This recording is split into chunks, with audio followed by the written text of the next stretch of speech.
not just a case. You're not just a client. You're a person, and you deserve support. You deserve simplicity. You deserve communication. When you hire an attorney, you deserve clear, risk-free advice that guides you to the best possible outcome in your injury case. And that's exactly what the advocates have been providing for over 30 years. After your accident, you deserve closure. You deserve compassion. You deserve peace of mind. You deserve an advocate. This is The Monty Show, the truth in sports talk streaming. When you want unbiased opinions about your favorite team without the spin, all you have to do is find The Monty Show, streaming live and available 24 hours a day, 7 days a week on YouTube. And now, here's Monty. Hey, The Monty Show, presented by The Advocates at theadvocates.com. Bro, we did not set this up. Bro, what is up with that now? What is going on, dude? What in the world is going on with that now? No, thank you. What is that? Like, how? Dudes, you have no idea. You know, turn this damn music. You have no idea what it is like when you turn on your computer stuff and it's like, nah, bro, we're not going to work today. Now we're taking the day off. Presented by The Advocates at theadvocates.com. If you've been in an accident, if you got hurt at work, don't hesitate. And please, above all else, don't rely on your insurance company. Your insurance company is not fighting for you. They are fighting for their shareholders and their board members. You need somebody to give you clear, risk-free advice. When you've been in an accident, it's one of the worst days of your life. You don't need to worry about the claims process. Give it to The Advocates. You don't need to worry about how you're going to afford an attorney. You don't pay The Advocates unless and until they win your case. Chat with an injury attorney live online, and it won't cost you a dime at theadvocates.com. And, of course, I tell you this every time we do this. This is why we love The Advocates. They care about our communities. We are working with The Advocates this month to raise money to fight childhood hunger. 1 in 6 kids in this country have no idea where their next meal is coming from. 1 in 6 kids do not know where breakfast, lunch, and dinner, or what is for breakfast, lunch, and dinner, if there will be breakfast, lunch, and dinner. It doesn't have to be that way. It does not have to be that way. Make a donation on Venmo, Advocates Donations. Send a DM to Jake on Instagram. SLCJake_. SLCJake_. Send Jake a screenshot. If you write a good memo section on Venmo, you're going to win a prize. Pretty much. Tomorrow we will give away. Are we doing 50 or are we doing two $50 gift cards? Depends. You know, if a lot of you donate and a lot of you support it, we'll give a second one away. All right. We're tomorrow. The goal is $800. We want to raise $1,000 a week. We need $800. We've got $200 in the kitty already. Hook it up. Let's give some shout outs. Nix D says, happy Monty. Hope y'all doing well. Hey, Monty. Hope y'all doing well. Hey, Monty. I'm not. This godforsaken cough will not go away. It will not. Mr. Preston, hello. The Buffalo Hunter wants to know, are the sound drops broken today too? I'm playing them. Are they? Well, now they're here we go again, dude. Dude, what the hell, bro? We even tested it before the show. How? Bro, how? I have no idea. We even tested it before the show today, and it was fine, and now it's not. You figure it out. You figure it out. That's literally the same settings, and now it plays it. Cam Harrison says, hey, guys, shout out to Mo Bamba. Gosh. Okay, all right, come over here. Shout out Mo Bamba. Nah, it won't do it. It literally, now it won't do it. It won't do what? It won't play it. I'm trying to play it. It's unbelievable. Anyway, continue. I don't know what to tell you. Jake will be over there making lots of noise. TJ Beck says Nico should have played at Michigan. Do we have the sound of them? Oh, you guys. Okay, for all of our Michigan fans, this is one of the greatest rivalry game drops I think we've gotten in some time. And you know how much of a fan of the rivalry Michigan-Ohio State I am. I'm a big believer in it. I think it is amazing. I think it is truly one of the best things that I've ever seen. And here we are on a day where the portal is open. And so naturally, Ohio State is pissing off big-boned individuals. They called me in the hotel room of my visit here and to offer me. But in my mind, they texted me before Michigan did, really, and then just kind of ghosted me out of the blue. And all of a sudden, when Michigan offered me, they wanted me now, so I kind of found that a little odd. Then I just came here, and I was like, yeah, I told them, fuck those guys, I don't care. Okay, Brady Norton. Big-ass offensive lineman, JUCO guy, stud. Turns out Ohio State was the first one to reach out to him, and then didn't reach out to him until they found out he was in Ann Arbor signing his commitment letter. Yeah. So not a great look. What do you make of that? Yeah, I mean, I think that, the Michigan-Ohio State, rivalry has been, I feel like it's been more heated in prior years or like recently than it has been in prior years, mainly because Michigan has been, getting in trouble and scheming. And so naturally now you're going to have kids who are coming out and saying, F this and F them. And, they didn't appreciate me. And that's part of what bothers me about Michigan. Like, it's such a little brother mentality. Like, oh, I wasn't good enough. They didn't reach out to me. And so then when they did, it wasn't good enough. Like, all right, dude, whatever, man. Like, if you want to go to Michigan and you want to say F the Buckeyes, cool. That's your, your right to do that, but I don't know. I didn't love it, but I understand why people are fired up over it. Okay. I mean, listen, I think I love it. I love every bit of it. I think it is exactly what college football needs. Anytime we can get a football player saying F Ohio State or F Michigan, or it's what sports should be about. It's lighthearted. It's entertaining. I love every second of it, frankly. And then there's the story nobody wants to talk about anymore. Facts. And that is that Nico Iamaleava has set the college football world on fire yet again. And it feels like, whoa, that was a drop you just played. Yeah. It feels like we finally have an answer. And that is that Nico is transferring to UCLA. Colin Cowherd first had the story. I personally think this was one of the only two places he could go. And as soon as North Carolina had a better option, he was out at North Carolina. And you remember on Monday when we talked about this, we had told you my opinion was North Carolina or UCLA. He was never going to USC. Was not going to be an option. Right. So are you surprised by this? Certainly not. He's a Long Beach kid. It's why USC and UCLA were two of the biggest options right out of the gate. But my question is, okay, now we know he's going to UCLA, allegedly. How much are you paying him? Do you believe he's getting $4 million? I don't. No. Why would you pay him for? You have all the leverage if you're the school, right? I mean, where else is he going to go? Like, why would you pay him that level of money? And by the way, I mean, I don't think that UCLA is in the business of paying guys that much. Like I understand that every school's got an NIL budget on some level. Right. But, UCLA isn't exactly some juggernaut on the football field. Like, they're solid, but they're not like, Ohio State level football program where they're trying to win national championships constantly. So, like, I would be shocked if they paid him that much. I can't see paying him more than $2 million. I would pay him what he was making at Tennessee. I would offer him less. But you can't tell me after the jackassery from his father yesterday, where he's saying that y'all in the media need to understand this is a business first. Okay.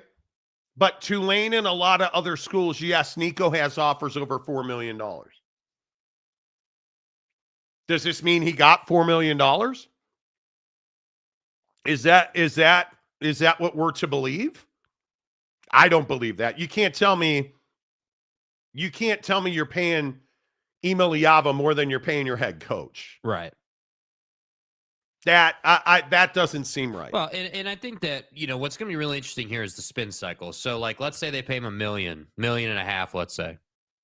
What's the spin cycle going to be when he inevitably gets asked about this? Because at some point, dude's getting asked about this, right? At some point, Nico's going to have to do media, and he's going to get asked about this without a doubt. And so what I'm curious about, and I think this is where we'll start to get some real good insight into the relationship between Nico and his dad and how all this went down. When the reporter asked him, like, hey, why did you force your way out of Tennessee, allegedly? Or, hey, like, why was $4 million the number that you just had to have? Why didn't you, like, he's going to get asked those harder questions. Oh, there's no question. And I think that, he better be media trained, number one, right? You better be prepared. But then number two, how do you, if you're Nico, protect your dad from taking all the heat on one hand, but then on the other hand, represent yourself well? Because, if you have to answer questions about, like, hey, well, who was really the decision maker here? Who was really handling this process? Like, was it you, Nico, or was it your dad? Or, like, was it this coach who's like your agent? Like, who was really pulling the strings here? And then Nico's going to have a canned answer to that, I would assume. I highly doubt. I would be shocked if you just put him up there not prepared to answer questions. Like, that would be crazy. So that's why I say, like, once he starts having to answer questions about this, and once we get a media day with him, let's say, that's going to be really telling. And I think, if it does, because Cowherd, like you said, is reporting that he's going to UCLA. So once that's publicly announced and everything's done with that, I'm just curious how this is going to be handled, because I think that's going to give us a lot of answers into what went down here, because this is very much unprecedented. We've never really seen anything like this before. We've never seen this much hubbub. Yeah. If he gets $4 million, you understand that Iamaleava is making more than Deshaun Foster, the head coach at UCLA. That's the level of ridiculousness we're at here. We're a kid who absolutely, a kid whose daddy ball blew up Tennessee football. Right. And then K-State, by extension, got blown up. And now UCLA is going to pay the blower. That probably came out wrong. Maybe I should break the sheet for what I had meant to say. And then the kid's going to get rewarded with a $4 million deal that's more than the football coach at UCLA is making. Come on now. I don't know that I believe that. I just don't buy it. You look at, On3 tweeting today that UCLA is holding strong on its offer, which is significantly less than $4 million. You're out of your mind. If you pay this kid, I would have offered him $1.5 million. Because who else is going to meet that number and pay him more? Well, and that's my point. You have the leverage. Why would you pay him more? Why would you, say, here's 2.5, here's 3? Like, why would you do that? I mean, I understand that this kid can play, but this kid wasn't even close to the best quarterback in his own conference. Like let's make sure we keep expectations proper here. I mean, this kid is now joining the Big Ten, allegedly, and is going to be playing, some pretty solid big time quarterback factory schools. Like, You're not playing small ass school anymore at all, ever. So I don't know. Is UCLA a good landing spot? I don't think it is. You went from the SEC in Tennessee in the college football playoff to a team that's not going to sniff the college football playoff. How's that a good landing spot for you, dude? How is it a good landing spot when you're going to make less? Home. Yeah, he's home. Okay, well, does home lead to the NFL draft? Does home lead to you playing in more college football playoff games? Does home lead to you becoming the absolute best quarterback you can possibly be? Or does home lead to your dad getting paid and you know, with all due respect, not being willing to stand up for yourself and say, no, I'm not doing that? Because we've seen this in sports history before, right? This is hardly be the first time we've seen a dad, try to, take over his son's situation. It's called daddy ball, please. Yeah, we've seen daddy ball a million times. So all I'm saying is I want to know who made the decision, the final decision to leave Tennessee. Who said, yep, we're going to not show up to practice and we're going to not communicate and we're going to make Josh Heupel in his media availability say that was when, we were moving on. Who thought that was a good idea? Because I don't think anybody in the public thought it was a good idea. And I certainly know for a fact Tennessee didn't want that to be the case. So you essentially removed yourself from an SEC school that's got college football playoff access on a regular basis to go and play at UCLA. Yeah. Under the guy who at his first Big Ten media days looked like an absolute idiot. Lost in a deer in the headlights. Like, what are we doing? I feel like we've gone from, hey, these kids have every right to make money to, hey, these kids are going to hold a program hostage. And I think coaches have had enough. I think Dan Lanning, and if you didn't hear the story, allegedly, Nico Iamaleava's dad or representatives allegedly went to Oregon seeking a bigger offer, to which Dan Lanning turned around and called Josh Heupel, the head coach at Tennessee, and all of this started. And it feels like to me, that's what's going to happen now. The coaching fraternity has probably got to come together, and I think you have to be very careful about who you poach players from. And if you're the Big Ten in the SEC, you probably don't want to be poaching from each other, I would think, but who knows? Well, I think if you're the Big Ten in the SEC, what you don't want to happen is you don't want the Big 12 or the ACC to get access to your guys. I think that the Big Ten and the SEC have this public partnership, if you will, on many fronts. And I think that, players going from the SEC to the Big Ten or the Big Ten to the SEC, obviously you don't want to be losing all your talent to another conference, but I think if you're those two, you'd rather swap between the two than go to the ACC or the Big 12. So I just think, look, I just think all these situations are case by case. Nico is a kid that I feel like had a really solid freshman year. I feel like not every freshman quarterback goes to the college football playoff and, does the things that he did. I don't think that he is the most complete quarterback we've ever seen, obviously, and I think he lacks in a lot of areas, but he's only a freshman. I mean, give the kid 2 more seasons in the SEC, and what does he become? Unfortunately, we'll never know.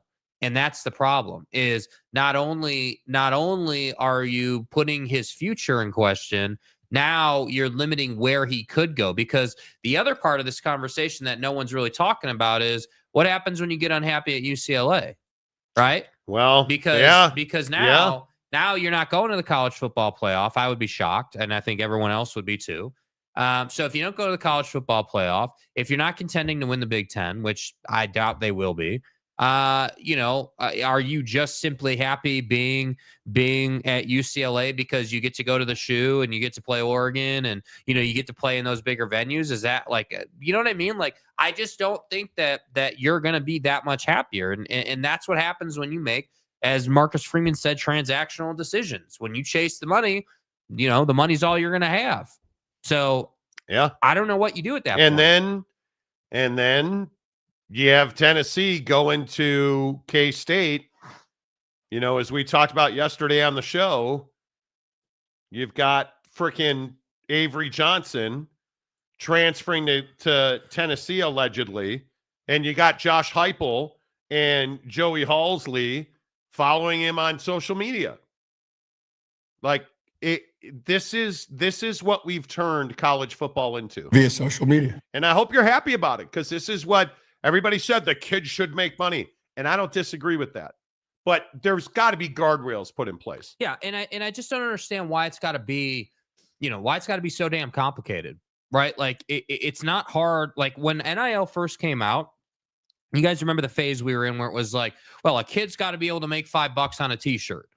right? And then that rapidly turned into private jet deals and $1 million deals, Pickup truck deals, energy bar deals, right? Like it rapidly turned into this big snowball, problem. And now we're in a place where we as people who cover the game and you guys as fans watching the game have to decide if we're supposed to feel sorry for Nico, if we're supposed to resent Nico, if we're supposed to be pissed at Tennessee, if we're supposed to just hate college football in general. And what I'm telling you is I'm inclined to not feel sorry for Nico, because I feel like ultimately, if you're good enough to play football at that level, you've been in big situations and you've had opportunities to grow as a leader. You're playing a leadership role on a football team. Like at some point you'd have to step in if you didn't want to leave. So I'm kind of inclined to think that we shouldn't feel bad for him and that he was down with this. But if he wasn't down with this and he got forced into this, there's going to have to be some major reform on the whole process, because you can't have daddy ball, ruining this kid's career. I do think it's interesting, by the way, to note, Avery Johnson isn't in the portal. The portal is officially open today. See, he hasn't transferred yet. So is it going to happen? We'll see. But I was refreshing the portal pretty much all day, and his name's not in there. So we'll see what happens. I think this is the ugly side. I think this is the ugly side of college football. Yeah. And this Iamaleava situation, I don't know that there's ever been an uglier, more public spat than this. I just don't know. I can't think of one where daddy ball blew up an entire football program, because that's what it feels like this did. So I don't know. We'll see. All right, let's get your comments in here. Whose side are you on? Who's at fault? The Rona or Nico? I don't have The coronavirus. I don't have the Rona. Do you side with Nico? Did he do this? Like, how much fault does Nico Iamaleava get for this? I put 40% of it on him, because he is a grown-ass adult. But his dad, this feels like his dad is the problem. Yeah. That's what this feels like to me. So, Mike Smith, Lanning calls Heupel to give him a heads up, but did Heupel call Kleiman to give him a heads up? Well, who knows? Maybe. Mike also says the Nico Corona portal. That's right. Bro, I woke up at 1:15 so I'm taking Dayquil and NyQuil pretty much every 4 hours together, mixed into an antibody cocktail. That's right. Sorry, I don't have that for you. Thank you. That's my bad. So I have Dayquil and NyQuil during it's an antibody cocktail. No, it's not actually. It's a pissing machine. Yes. Because, and I don't know if it strips water out of you or what. Okay, let me, because I'm experiencing this too, so I'm assuming it does. Does Dayquil make you pee more? Bro, all I'm doing is peeing. And I am drinking more water in the Mammoth container. It's not a Yeti. They're not Yetis. They're Mammoth. Anyway, you get it. If you know, you know. My point is, it just makes me pee constantly taking Dayquil and NyQuil. It's terrible, in my opinion. Mike Jones, there's no problem. He got the money. So you don't think this is a problem? And you don't think we need to know? Don't we have a right to know how much money he got? And we will, by the way. Yeah. Oh, yeah. It'll come out. Yeah. It'll come out. But you don't think this is a problem at all? This isn't at all. I think this is a huge problem. Yeah. I think this is a huge problem. I just think I don't think it's a problem that he. So if you just said, "Hey, quarterback from Tennessee is transferring to UCLA," okay, that's not a problem. It's the way the whole thing went down. It's the process by which he's transferring, and the idea that that allegedly the story goes that this all started because his original NIL deal with Tennessee. Neek.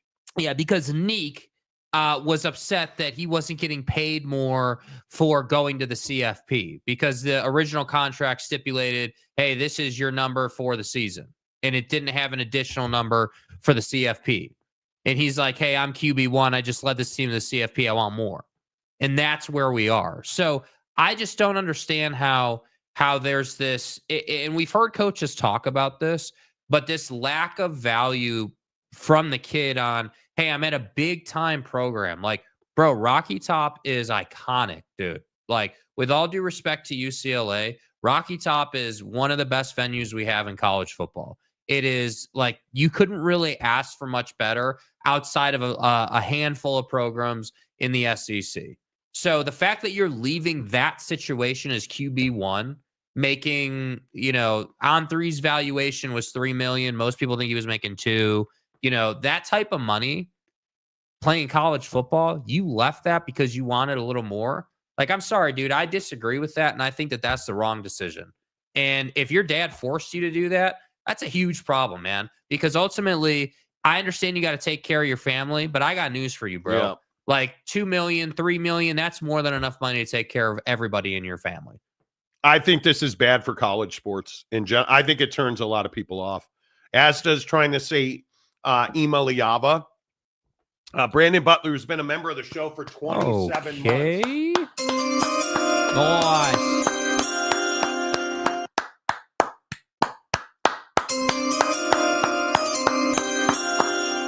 I'm actually fighting off a cough. That's why I kept clapping. I think you need to stick to calling the kid Nico. You do better with meteorological. Iamaleava. Iamaleava. La mama llama. And stuff. Yeah, wax your bikini line. Such I just think it's a very difficult name, Brandon. But if I can say Tua Tagovailoa, if I can say other names, I should be able to say Llama Dama Ding Dong. Yeah. Which I believe is the proper pronunciation for it. Big Blue Horses. Did the other universities collude? Oh, I think they did. To not pay what he was asking, there wasn't a big rush for the guy. Should there have been? Not at 4. I think he's an average-ass quarterback. We've talked about this. Well, and what was the reporting? I mean, the reporting was that there were a whole handful of schools that were ready to sign the kid, just not at $4 million. Yeah. I mean, that's what everybody was saying was like, hey, if you're willing to take less than 4, then you've got a whole laundry list of schools that would sign you, which, again, I agree with. I don't want to pay you 4, but I would pay you 2.5. And I think 2.5 is pretty reasonable for the level of play that you provided Tennessee in your freshman year. Like, again, you were not some 5,000 yard, 4,000 yard passer, just dominating the competition. Like, you are talented. You clearly need development. And it's clear that if you get that development, you are going to dominate. So, again, from Nico's side, I think this is silly. But from another school's perspective, there's opportunity there. My only problem with UCLA is UCLA hasn't shown an ability to win in the modern era of college football. Like, you haven't shown me that you can consistently be a top 10 team yet. So you're going there and to your point, hey, it's cool. I'm home. Great. That's great. And it's LA and I can appreciate that. But dude, like, who are we kidding here, man? You're taking a step back. Yeah, I don't think there's any doubt about it. It's a step back. There's no doubt. Tamara Burley. Can't wait to see Nico in shoes again, November 15th, 2025. In the shoe again. Do you know how many Ohio State fans I saw on Twitter celebrating this when Cow Turd. Hey, Cow Turd. That used to be a drop we played on the show, but we don't play drops. Hey, Cow Turd. Thank you. When he announced that today, tomorrow, did you see how many fans on Twitter were like, bring it on? Yes, Nico to the Big Ten. W. Right. You're not the only one. 5 p.m. Eastern, 4 Central, 3 Mountain, 2 Pacific. Yes, that's exactly. And whatever time it is in Arizona. That's right. Exactly right. Yeah, we're not making any changes. Which is fine. It is what it is. No. Should we read his comments today? Okay, give him one. Players should make more than coaches. Look at any other pro All right, sport. cool. Next comment. No, I'm not doing that with you, dude. I disagree. Yeah, you're yeah. Yeah. Loner Phone says Wild Wild West has yet to determine rules governing NIL. No, they haven't. And this is the result of that. This is the result of that. Like, yeah. The awkward guy, homie really pulled a Kawhi Leonard without any of the success. Yes, he did. That's it. That's an interesting one. That is an interesting one. Yeah. Old Greg. I do my part by hitting the like button as if it were a joint. Let's pass the button. Let's pass the button around. Hey man, pass the like button around, please. Yeah. Hit the like button. I understand I am terrible at executing the like button hitting script on this show. But yes, please hit the like button. It really helps the channel grow. BYU football says Avery Johnson isn't even in the portal yet. No, he's not. Jaron Eccles. Hey, did you see, Jaron? I don't know if you're a Washington Commanders fan. Did you see what the Washington Commanders announced today? A massive plan for a new stadium on the site of RFK. Now, I just want to take a moment and ask you this question, because I know we've talked about this a lot. Now, are the Washington Commanders, did they get a free taxpayer handout that covered the entire cost of that renovation? Well, their owner's a billionaire, so he's going to get billion-dollar handouts, isn't he? Oh, no, that's right. They're paying up to $2.5 billion to build their stadium in partnership with the city. Yep, indeed. Nix D. Here's the question. Do we feel bad for NFL players that hold out for more money? If not, why should we feel bad about it happening in college? Okay, this is a fair question. It is a very fair question. Fair question. They're professionals. Yeah. These guys are not, right? Daddy ball isn't happening at the NFL level, dude. Right? Like we're not feeling bad for Myles Garrett. Myles Garrett might be the best example. Right? I didn't feel bad for Myles Garrett. Because what did he do? He put out a letter saying that he wanted to play competitive football. That he thanked Browns fans and hey, I need to figure out where I can go and make a difference. And then what did he ultimately do? Oh, that's right. He chased that money. So I don't feel bad for professionals. Those are grown-ass men making their own decisions. And hey, if you're Myles Garrett and you can command, salary like that, great, do your thing. This is what is he, 19 years old or 20 years old? Like, with all due respect, yes, you're an adult legally, but you don't know what life is yet. With all due respect, you haven't even lived. And the fact that your dad, like, I really do and can appreciate the concept of, hey, like, my kid is damn near a professional athlete. He's playing college football in the SEC. He's getting paid millions of dollars. Let's try to maximize that as much as possible. That up. Right? Like how do we get to a place where it's like, let's take it one step further. Let me inject myself into the situation and mess it up for him. And frankly, for everybody else, because let's be real, if your kid was making millions of dollars and you're that involved, that tells me he's your meal ticket, which is fine, generally speaking, but just don't mess it up. And I hate the people that are ripping Nico for this, because I just think you don't understand. I think I put most of the blame on his father. He's 20 years old. You can't give him a free pass. But the dynamic clearly is his dad is calling the shots. Yeah. So you can't argue. UCLA's a massive step back from Tennessee. Yeah. There's just no way to argue the opposite. And I don't even think it makes it better that UCLA's in the Big Ten. No. Like like, because I've seen people, on X and TikTokers and all that saying, oh, well, yeah, I mean, it's UCLA, but he's in the Big Ten. He's going to be at the shoe. He's going to be here. He's going to be there. That's all fine and dandy, bro. But if you're losing at the shoe by 30, who cares? Because what have you done? You have diluted this kid's career. You have hurt this kid's future. That's why it's such a problem. Yeah. Yeah. I don't know. Yeah. And listen, I've seen this 1,000 times. Michael on X says Tennessee was an irrelevant program for 20 years. I agree with that. They were. UCLA is just not very good at all. UCLA is horrendous. And they looked outmatched, overmatched, out coached. They were not talented. And Iamaleava, as dynamic as he's shown he can be, I don't think he's dynamic enough to turn this around on his own. I really don't. Let me ask you guys this, since we want to talk about teams turning it around. Did Tennessee need a handout from another school? Right? No, they didn't, did they? Is UCLA in that position where they need some help?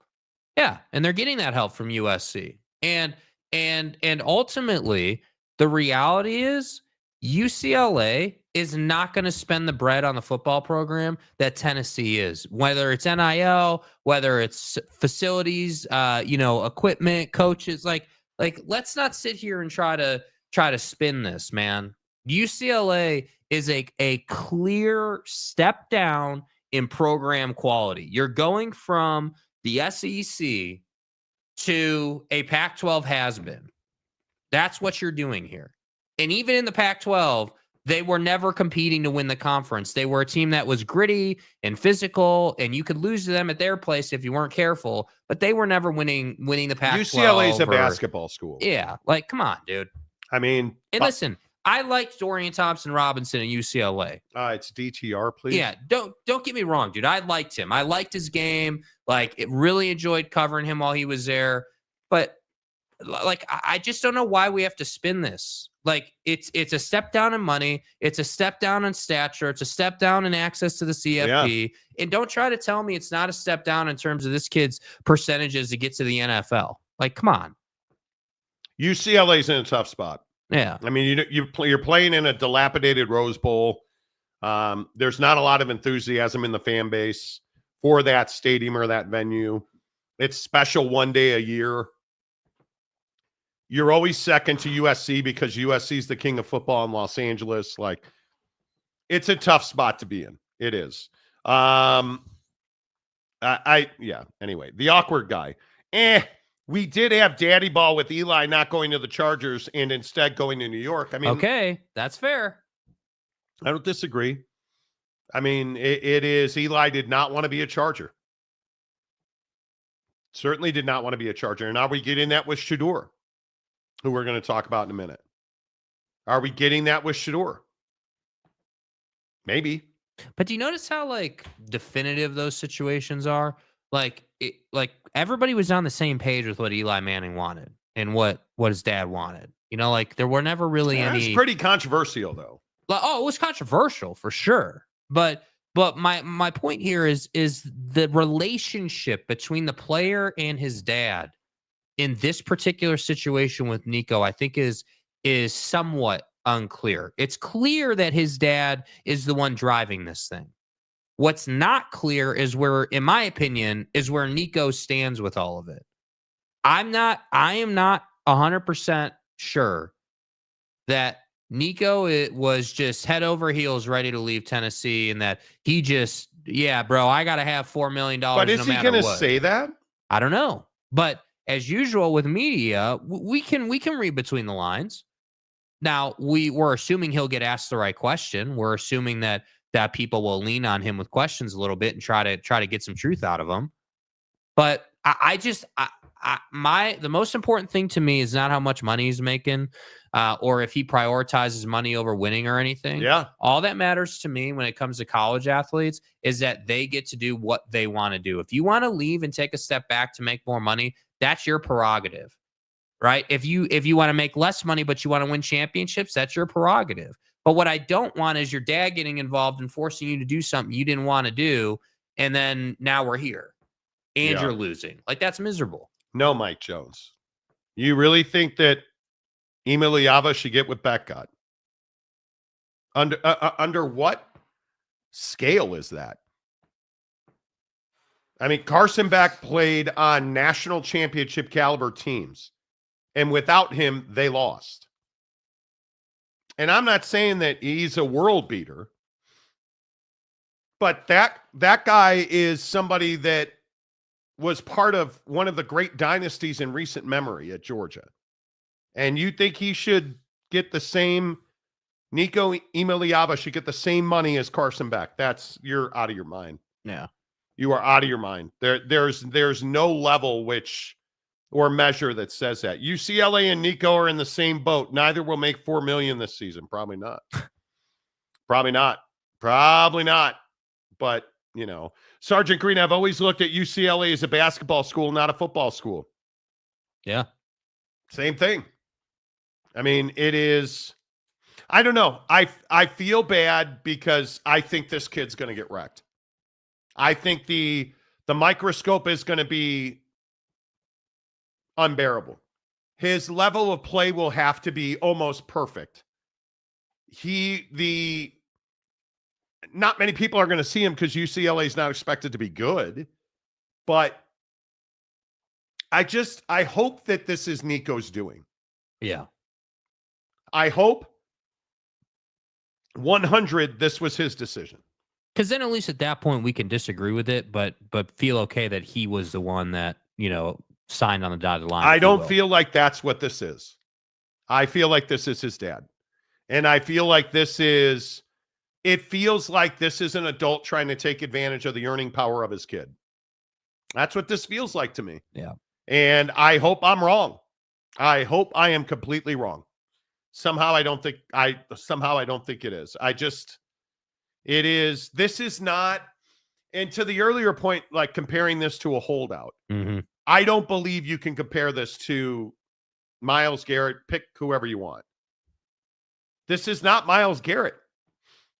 This is a 20-year-old kid who is not worldly and clearly, in my opinion, does not have Drew Rosenhaus or some other experienced agent advising him. Because nobody advises you to leave Tennessee and be rumored to be going to places like North Carolina, Tulane, and UCLA as a football player. That's not a win for anybody. And I will not believe it until I see it that he got $4 million from UCLA. I know the culture in Los Angeles, having worked there, and I just don't see how that's the case. Look, Mike Jones, you're just completely wrong. You could not be further from the truth. Carson Beck didn't set the market for Iamaleava. Nico's not even in the same hemisphere as Carson Beck, with all due respect. I mean, it's not. It is what it is. It's fine. Hey, Mike Jones, remember to clean Nico's tip off after you're done with it. I mean, that would appear to be where we're at. I mean, in no way did Carson Beck set a market. You're worth what somebody's willing to pay you. And the damage this kid's dad did with this whole statement to the media about $4 million, nobody's paying him $4 million. Yeah. I will again tell you he's an average-ass quarterback. He's not a top 10 quarterback. I'm not even sure he's top 10 in the SEC. Mm-hmm. He's certainly not top 5. And yes, I would take Carson Beck, who's more experienced. And I don't care where he's playing. It's simply the numbers just don't add up. They don't. Or the national championships, but Yeah, it's wild to me that you can't just, in my mind, you can't just absolve Tennessee of this situation. And I think that is very clear. And we've talked about this for 2 days. Tennessee is not blameless here. And if you listen to Pervin Liar talk about this situation with Tennessee, he doesn't really pull any punches. Tennessee is screwed. They got a problem. You lose a potential high draft pick. You have the backup quarterback left last year, and now you have a redshirt freshman that threw 9 passes and a freshman. You have zero experience, and the portal opens as we speak. They are going to have to go get one. So I don't know what the answer is. There are some interesting answers out there, but it happened. And think about this. He threw for 200 yards in 8 games or less. 200 yards. He had one 300-yard game, and he threw for 4 yards against Ohio State in the playoffs. So he had a good year, first year starting quarterback. But I, as a guy that's been involved almost 40 years in this game, I can't believe this happened. He's an average ass quarterback. Yeah. There's, and that's from the Triple Option podcast, by the way. He's Nico Iamaleava is an average ass quarterback. He has not shown you to be special. He has not shown you to be anything. He is a cat that is learning on the job and wants to be paid like the best quarterbacks in college football when he's not even in the conversation. Yeah. And it's unfortunate because I am hoping beyond hope, again, not to be redundant, I'm hoping this is his dad. But there's no doubt he damaged himself. The brand is damaged. He's not, you don't recover from this. You don't. And I'll go back to what Feinbaum said yesterday. Like, everybody pretty much agrees. You probably should stay away from him. I would stay away from him. Buyer beware of this guy, and it's not even Nico. It's the whole apparatus. I mean, you're not dealing. Something tells me Nico is not personally in the middle of these negotiations. Team Nico is, and I mean there is a toxic feeling about this player. He can impact a football team, but you also have to decide what is the cost. And everywhere he goes, there's going to be this halo around him that says he held out, he asked for money, he's a problem child, stay away. And then, Paul, and then I go back to what Josh Heupel said, the head coach at Tennessee. Because note, has anybody disputed what Josh Heupel said here? Was it apparent to you that you would be moving forward? Friday morning, when he's a no-show, you come off the practice field and there's no communication. None. He just cut Tennessee off. How? Not a, hey, coach, not feeling well, or got a test, or, Got a test, man. Yeah. Hasn't called, hasn't texted, not communicating. Which, come on. See, again, that type of behavior tells me probably that Nico is on board with this. I mean, I just have a hard... I find, if you've been around football culture at all, you understand how close star players are. And your starting quarterback by any measure better be one of your star players. And head coaches are. Quarterbacks and head coaches, quarterbacks and offensive coordinators are very close. I have a hard time seeing, maybe in the worst situation. Yeah, I'm never going to speak to you again. Okay. This just doesn't, I don't see it. I just don't see it that way.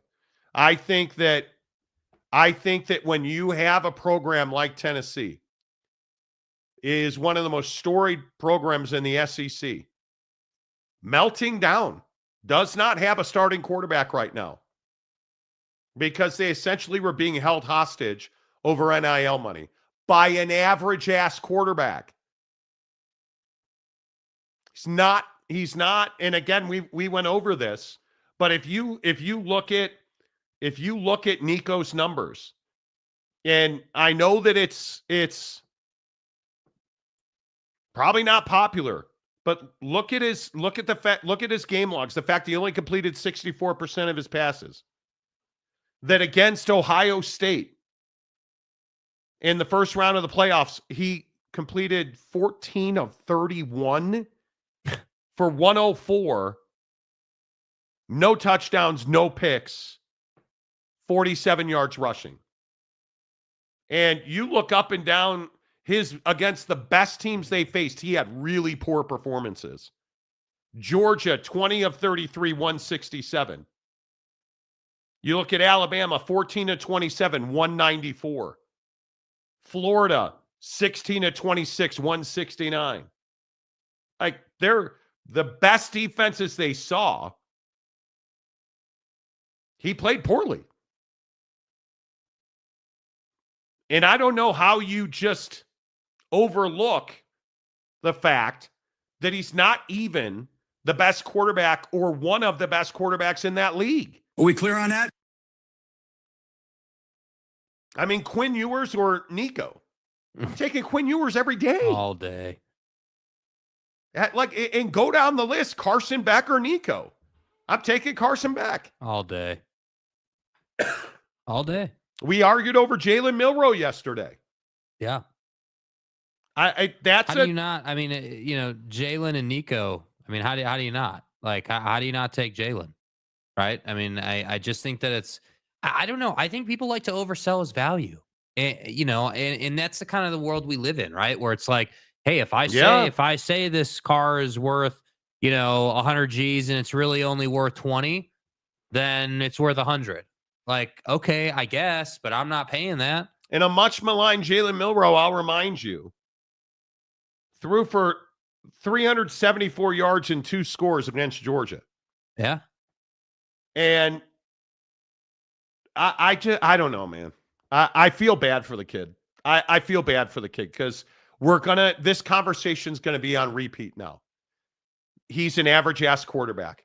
And now because you look at their schedule, I was looking at the UCLA schedule before the show started. Yeah. And it's not pretty, friends. It is certainly not something when you look at Utah at UNLV, New Mexico, at Northwestern, home for Penn State in the Rose Bowl, at Michigan State, Maryland, at Indiana, Nebraska, at Ohio State, Washington, at USC. Like the last 6 weeks of the season, you're just getting your balls stomped on. Yeah. He's not going to have a great year. And I feel like it's unfortunate for him. Now he's going to be criticized 5, 6, 10 times more than he ever was because of this situation. Yeah. And he made that bet. Or Is what it is. Or his dad did. Yeah. Or his dad did. Yeah. That's exactly right. Joseph Harper. Hello, Joseph. Good to see you. Sounds like Nico's dad has been hanging out with Lonzo's dad. A lot of LeVar Ball conversation around this situation. I can't say I disagree with it. The Buffalo Hunter, who's been a member for 18 months. Lander Barton will teabag Nico in week 1. Okay. Oh, man. Well, technically, teabagging is a I believe it's a crime. I watch SVU. I believe it's a crime. Yeah. By the way, Joseph Harper's been a member for 19 months. Okay. Nice job. What a transformative year for the 12s, huh? Joseph, you guys look a little different up there in Seattle. Seattle. It is what it is. Big Daddy Magic. No video today from Big Daddy Magic. You're slacking, Bro, Big are you Daddy serious, Magic. dude? Yeah. He did not send me a video today.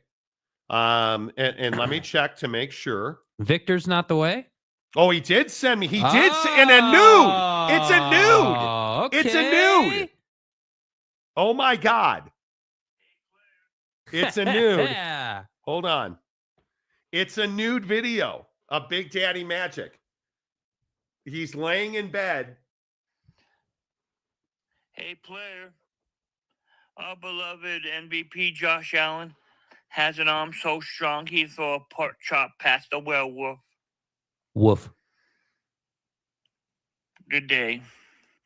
That's it? That's the Josh Allen's arm is so strong he can throw a pork chop past a werewolf. A woof. Woof. Woof. Okay. I got love for it. We were not going to talk NBA draft until after the playoffs are over. Anybody see Steph last night? God damn. Get some. I said, God damn. That's amazing. I think it is really interesting that this is what we do now to these players. We know how much they're making, so now we got to wreck them, and it's fine. Mike Smith, BDM in a bong water hot tub. Very well could be.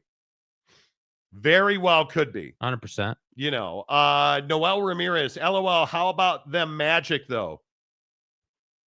Hey, what happened to Paolo Banchero, who I lost with on Prize Picks last night? What happened to Paolo Banchero? Huh? What happened to Franz Wagner? So who did I say not to take on the show yesterday? Right. Cole Anthony blew up. I am on a cold streak like you don't even know. You don't even know. TJ Beck says, Jesus, Big Daddy Magic, you crack me up. He's amazing. He is amazing. It's wild. Yeah, he's a stud, dude. It is wild. He's an absolute stud. You know. Speaking of Prize Picks, America's favorite daily fantasy app. Make sure you download the Prize Picks app. Make sure you use the promo code Monty. You deposit $5, they'll give you 50 more. And they're doing secure plays on the NBA tonight, which I have. Thank you very much. Here are my NBA picks tonight. And you probably don't want to take my advice. I'm on a cold streak. Like I can't even decide. Yeah, you're frozen. It's wild. My guy, Kobe White, the Bulls, 31.5 points, rebounds, and assists more. Good old Dan Gafford. Hey, Dan.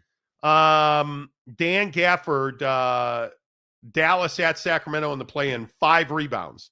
I took more. And then Bam Adebayo, Miami against the Bulls, 34.5 points, rebounds, and assists more. Okay, nice. So that's what I'm riding with in the NBA playoffs. And I'm sorry, tonight. you said that was a protected play? That is a protected play. Nice. That's awesome. Yes, it is. By the way, the Chicago Cubs are losing again. And how'd you do with your guy last night? Which one? Because I had so many. Which I know you take a lot of dudes every night. Yeah, that's kind of my deal. You know what I mean? It's kind of my deal. Royd boy. Tatis. Yeah, he didn't do anything. No, Shota dominated. Yeah, Tatis had one hit runner RBI, and I needed him to have 2.5. Aaron Judge didn't hit a home run. The great gambler did not have any bases last night. Yeah, how does Shohei Ohtani not have a single base? And Verlander and Luzardo didn't give up a run, so screw them. Yeah. F them. Mike Smith says, I just farted. Does that count? It could. I mean, whatever. It's fine. Can we get a shirt for Christ's sake, dude? BDM, can we get a shirt? Dude has been asking for years. Victor's the way. I mean, I guess we could, but I love the fact, hey, you want to be nude? Be nude. You want to walk around swaying in the wind? That's up to you. I can't even laugh because of this damn cough, but that's funny, dude. That's up to you. I'm not here to judge. I'm people. not judging you. If you want to swing around with your, your meat stick hanging around, it's fine. It ain't a big deal. Because it's illegal. All right. We've tried to stay away from this story because I don't understand. We have a faction of people defending Nico Iamaleava, who also are the same folks that will rip Shedeur Sanders and say that Colorado shouldn't retire his number. Yeah! Is he not one of the best football players in the history of Colorado football? Apparently not. Oh, I think it's not even close. And the Travis Hunter argument, certainly. He won a Heisman Trophy. Dude, Travis Hunter is one of the best players college football's had, let alone best player Colorado. I would agree with that. I just don't. I don't know why this is such a controversial thing. And let me correct myself. I do know why it's a controversial thing. It's Shedeur, right? It's Prime, right? Anytime anything good happens in Prime land, we're going to hate on that. And, we're going to try to put that down. And no way you would ever retire Shedeur's number. No way you'd ever retire Travis Hunter's number. I'm so tired of it, dude. Like, this kid is thriving. Prime's done a great job, man. If you just take football out of it and look at who Shedeur is as a guy, by all reports, right? Like, take our opinion out of it. By all reports, people love Shedeur Sanders. He aced the interviews, like, great people, dude. Like, great in the locker room, like, doing it the right way. So why do we hate on this guy, man? Like, I get tired of it. Should Colorado retire Shedeur Sanders' number? Why shouldn't they? Why wouldn't you? Like, You want to talk about turning a program around. Bro, Colorado wasn't even competitive in the regular season, let alone in the playoffs or anything like that. I mean, they weren't even. I mean, you at one point, I remember at one point, like 5 years ago, they were talking about whether they were going to keep playing football at one point. I remember that. So I just think we need to appreciate like what the Sanders family has come in and done. And I understand that they didn't win national championships or anything and haven't yet, but they were competing to win the Big 12 like for a while. So why do we hate? Why can't we just say, yeah, that's cool, man. Great. Awesome. Yeah, I think it's wild to me that anybody would make an argument they shouldn't retire it. Mike Smith, did they retire Rashaan Salam's number? They did, number 19. Yes, they did. Jake, here's the thought. Maybe it's because he didn't win anything while at Colorado. Cordell Stewart had a better career at Colorado than Shedeur. I think when you look at Cordell Stewart and you ask yourself, what do you know Cordell Stewart for? If you ask yourself, what do you know Cordell Stewart for? Do you know him for, I know him for 58% completion percentage. Cordell Stewart was not a good quarterback. What do you know him for? One play. A Hail Mary. That's what you know him for. He wasn't an amazing passer. In 3 seasons, he had 33 touchdowns and 19 interceptions. In 3 seasons, he had 6,481 yards. In 3 seasons, he completed 785 passes. So are we really saying that Cordell Stewart was a better quarterback than Shedeur Sanders? That's the argument that you're going to make? That's the argument that you're going to make. Come on. Again, maybe it's just Red Ass Day in the comments section today. Maybe it's Red Ass Wednesday. Do you understand that in just 2 seasons, in just 24 games, Shedeur Sanders has superior numbers. Do you understand in 1 season he threw for more touchdowns than Cordell Stewart threw for in his entire career? And you're trying to make the argument Cordell Stewart had a better career at Colorado than Shedeur did. Just a thought, dude. Come on. Just a thought. Come on. That's wild to me. That's absolutely, and it's what we do. It's what we do. Yeah. It's fine. What are other people saying? What's the sentiment? Excuse me. Man, this call. Yeah. It just comes out of nowhere. You don't even feel it. Dude, it's wild. Yeah, I would agree with that. When a Heisman, I mean, Travis Hunter, it's unquestionable. It is unquestionable that he's the best Travis player. Hunter is the best player in college football. And he might be the best player to ever play at Colorado. That's an argument that we could entertain. But, I mean, Cordell Stewart for the Michael Westbrook pass to beat Michigan. That's what you know Cordell Stewart for. But there's like, you look at his big game, there's no big games there. Yeah, why do we want to marginalize? Like, why is it that we want to marginalize what Shedeur did?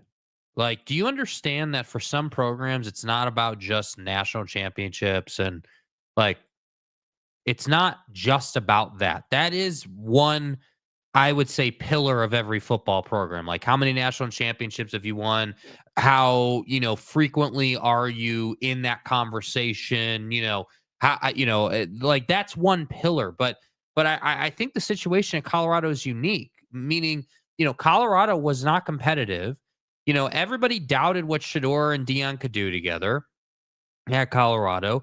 Everyone said Shedeur sucked and he was terrible and awful. And then the dude just went out and put up numbers. And yes, they didn't win a championship. You're right. Okay, cool. Awesome. But by Colorado standards, Shedeur Sanders is damn well one of the best players that program's ever had. Yeah, I agree with that. Like, he may not be the singular best one. No. But he is certainly one of the best ones. Yeah. Like, come on, dude. Yeah, it's funny to me that we want to somehow go back and rewrite the fact that Cordell Stewart, I mean, I don't even think it's a stretch to say he was a much better runner than he was a passer. But I think I was looking at his numbers, and I can pull them back up for you. He had 15 rushing touchdowns in 3 years, because he really had 3 years as a starter. In 2 years, Shedeur had 8. So he's even, you just do the math, you guys. This is not. Yeah. Cordell Stewart's not nearly as good a quarterback as Shedeur was at Colorado. I don't even think it's close. But hey, crying on the sideline at Pittsburgh, yeah, he was an emotional guy. There's no doubt about that. I'm ready to start Shedeur for Cordell NFL level and let him build up from there. Supposedly, Mike Tomlin's a huge Shedeur guy. You wouldn't trade up to get Shedeur if you're in Pittsburgh. And I know we're on Aaron Rodgers' watch, but, Still. D-Rock 15 says Cordell was a dual quarterback who ran a lot. He did run a lot. But the bottom line is, you're still a quarterback. You got to throw the football. Do numbers not matter at all? No, not when you're trying to win an argument, and fans try to win an argument. I personally don't. You don't, when you're talking sports, nobody wins the argument. Like, the facts are the facts. The numbers don't lie. Shedeur was a much better quarterback at Colorado than, I don't even know who would argue against that. At least he led them to bowl games and won them. Shedeur went 3-9. Hey, I think when you say Shedeur went 3-9, I think it's awfully difficult to put all of the 3-9 on Shedeur Sanders. I mean, their first year, I agree. That team was really bad. I don't think that's even a question. But is Shedeur Sanders the reason that they were 3-9, or is Shedeur Sanders the reason? No, he's not. Do you guys understand how many times he was sacked? 8,761, I believe. That might give or take a lot. But you can't even make the comparison. Yeah.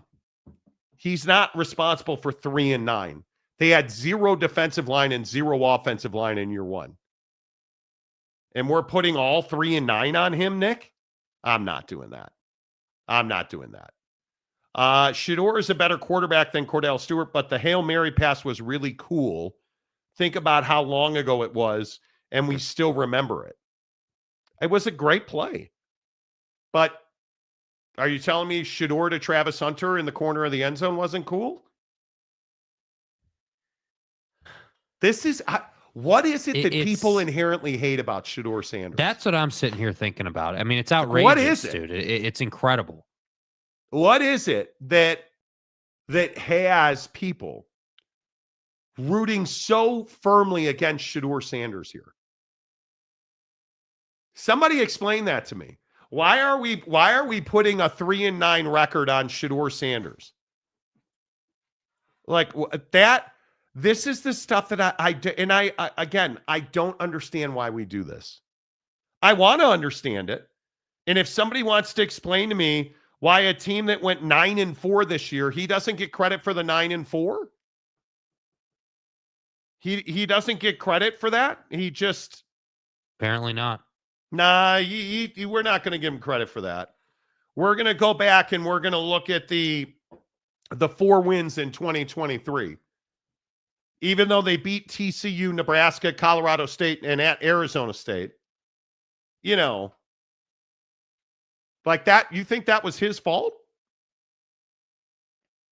If that was, if the 4-win season, what were they? 4-9. If the 4-9 season in 2023 was his fault, all his fault, are all the wins? Are the year they had this year, does he not get credit for that? The 9-4 this year, 7-2 in the Big 12, Shedeur doesn't get credit for that. Come on, at least apply the same logic to it. You know, like that to me is what matters. Damon Bolden. CU went from 1 win to 9 wins in 2 years with no O-line. Without Shedeur, that doesn't happen. It does not happen. And without Shedeur, Travis doesn't win the Heisman Trophy. It's as simple as that. Some of the throws he made are, yeah. You go back and look at that tape. Come on. I mean, that's amazing to me. Travis Hunter completely understand retiring his jersey, but look at all the players Ohio State has had Heisman winners and national title winners, and not a single one has had a number retired. You're talking about apples and oranges. Ohio State's a football factory. Before Prime got there, Colorado didn't really play football. That's what I'm saying, dude. Like, honest to God, they were talking about canceling their football program at Colorado. You can't compare what they do at Ohio State to what they do at Colorado. Financially, they're playing in different It's not even worlds. close. Yeah, it's not even close. Yeah, and we could just agree to disagree on it. That's crazy to me. You know, like it just, for my money, what Shedeur Sanders accomplished statistically, even just wins and losses, to make the leap from year 1 to year 2, that's incredible. To win the games that they won last year is incredible. To be 9-4. And you look at the wins that they had last year, you know, the at Texas Tech, where they had everything being thrown at them, at Arizona, that's a great win. At UCF is a great win. The Baylor overtime win. But I know Cordell Stewart's the only one throwing Hail Marys. Right? I mean, come on. That was a, yeah. Anyway, the point is, I don't know. They've always been polarizing. They just always have been. Yeah. Yeah, I agree. It is what it is. I don't think anybody will ever respect. That might be strong. It's going to take a lot for people to respect the significance of what Colorado accomplished last year. And it might not be till Prime cuts off his other toes. Bro, did you just make a toe joke? Nothing? You just made a toe joke. Dude. I did, and I'm proud of it. Apologize to that man. I'm not going to apologize to any man. Bro. Dude. Think that's HIPAA? He's going to cut off his other toe? I said he would only gain the respect of others if he did cut off. Damn. You know. Okay. I mean, at least they're not the scumbag Michigan Wolverines. Well, that's fair. Even though they were just buying cheeseburgers for hungry kids. Yeah. You know. Can we just a quick second here? So can we talk about how often do you guys change affiliations for teams you support? Because oh God, you're going to bring up Oak State James, aren't you? Yeah, I don't have a choice. You leave me no choice here, dude. Like you leave me no choice, damn. dude. Well, just show the picture. You leave me no choice, and I'm not criticizing you, but I'm just genuinely. Oh, I'm going to criticize you. I'm genuinely curious. You know, what is the bar for like who you support? So your teams have always been Chicagoland area teams, right? You know, the Cubs, the Bears, the Hawks, Bulls, Notre Dame. You know, casual observer of the Yankees, I would say. I would say in today's day and age, you are a Laker fan. You love the Lakers. Like, right. But I've always, never mind. Go ahead. But my point is that like most of your stuff is Chicago because that's where you're from. Yep. I have a problem with this whole concept of just constantly changing your support. So we talked about shitbox cars yesterday.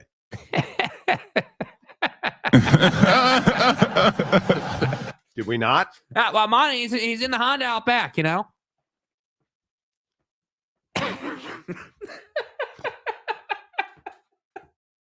You can't make this up. Note what he says in the tweet, too, because I think this is funny. Oak State James came in here to defend Honda Civics. And via said, social media. This is my Honda Civic. It handles really well. Bro, you haven't driven over 55 in your entire life. Grandpa.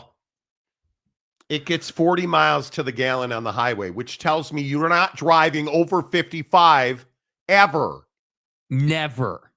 Even if there's a fire. I love this car.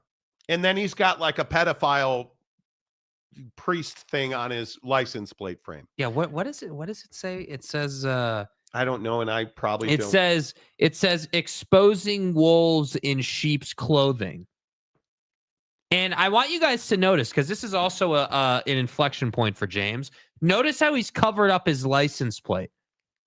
Not exposing his credit card number here. Yeah.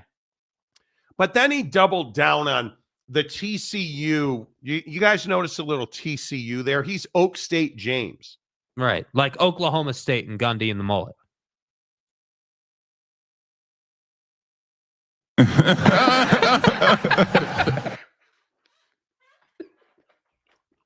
I don't even have to describe the picture. Do I even have to describe this? I mean, are you out of your mind? You're now a TCU fan. You're forever known as TCU James now. Horny Frog James. Yeah, from just now change on. your name, dude. Yeah, Horn Frog James. This is a disgrace. Whoa! Don't end the show. This is a disgrace.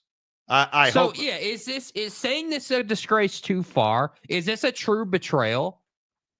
Like, is this like how bad is this? In the comments section, like, is this a betrayal? You're a noted Oak State fan, but this is more akin to you buying a scumbag Kansas City Chiefs jacket after they started winning Super Bowls. And then saying that you were actually a lifelong Chiefs fan, which we all know is not true. Oh. Okay. This is akin to, I like Baylor. I like everybody. Let's build IPFs across the country. And then today, CNS seating.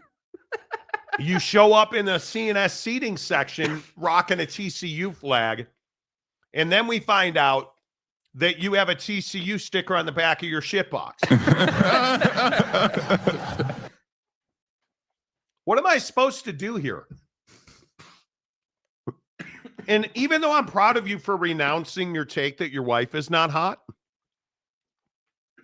I'm not proud of you for being now an Oak State turncoat. It just doesn't, it doesn't sit well. And with all due respect. Lopes fan Gabe for $2. Oak State James is exposing himself to sheep now. Ew. I mean, but you are who you say you are, right? You're exposing yourself to farm animals, James. You know, or at least, bro. That's what Gabe says. In whom I'd argue with Gabe. Yeah, expert. Most horrific social media view today, Big Daddy Magic or James? Yeah, okay, I'm down with this. Do you want to play the Big Daddy Magic video one more time? I mean, if we're having a competition here, is it the Big Daddy Magic video from today? The one from yesterday was hilarious. So the Taco Bell, Yeah. Hey, player. Your best buddy, Big Daddy Magic. I'm at Taco Bell. They serve tacos, by the way. Look at me, Buffalo Bills hat.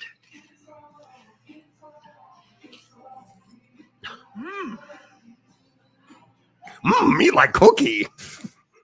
Is it that one? Or is it nude and bald Big Daddy Magic? Hey, player. Our beloved MVP Josh Allen has an arm so strong he'd throw a pork chop past a werewolf. Good day. No, good day to you, sir. Macaque. Like, do you see what I'm dealing with? I feel like we're starting to amass a crew of people who are making the show better through showing us their lives. Misfit choice. Yeah, the Monty Misfits. James is a fan of the scumbag Kansas City Chiefs. All of a sudden, TCU gets mixed in. Okay. The stadium guy, James, last fall, Oak State was at TCU. So what, did you trip and fall and you got tetanus and all of a sudden you're a TCU fan? I was wearing black and rooting for Oak State. When TCU plays anyone else, I root for the Frogs. P.S. I agree with BDM. I love Taco Bell. This explains the bleeding. That's says what it the is. guy who had like colitis, I think it was. When you were rear exiting into the toilet, like, Big Daddy Magic. F the Chiefs, double trouble, Drupal John Cena. Okay. Why does everybody hate John Cena all of a sudden? Because he turned heel? Midweek Coug, when TCU plays Oak State, who does James root for? I would hope Oak State. But maybe But his not. wife is a Baylor fan. And again, not to belabor the point, on the back of the shit box, he's actually driving around with a TCU But then look logo. at the sticker. I love Texas. Well, Texas is back. So James, who is a noted bandwagon fan, Stay hard. now is a fan of Hook 'em. Different trading in the oranges, huh? Hook 'em. So you're representing UT and TCU, but no Oak State on the back of your ride. Okay. All right. Listen, I'm not one to judge. I'm judging you hard. I'm not one to judge, but you seem conflicted.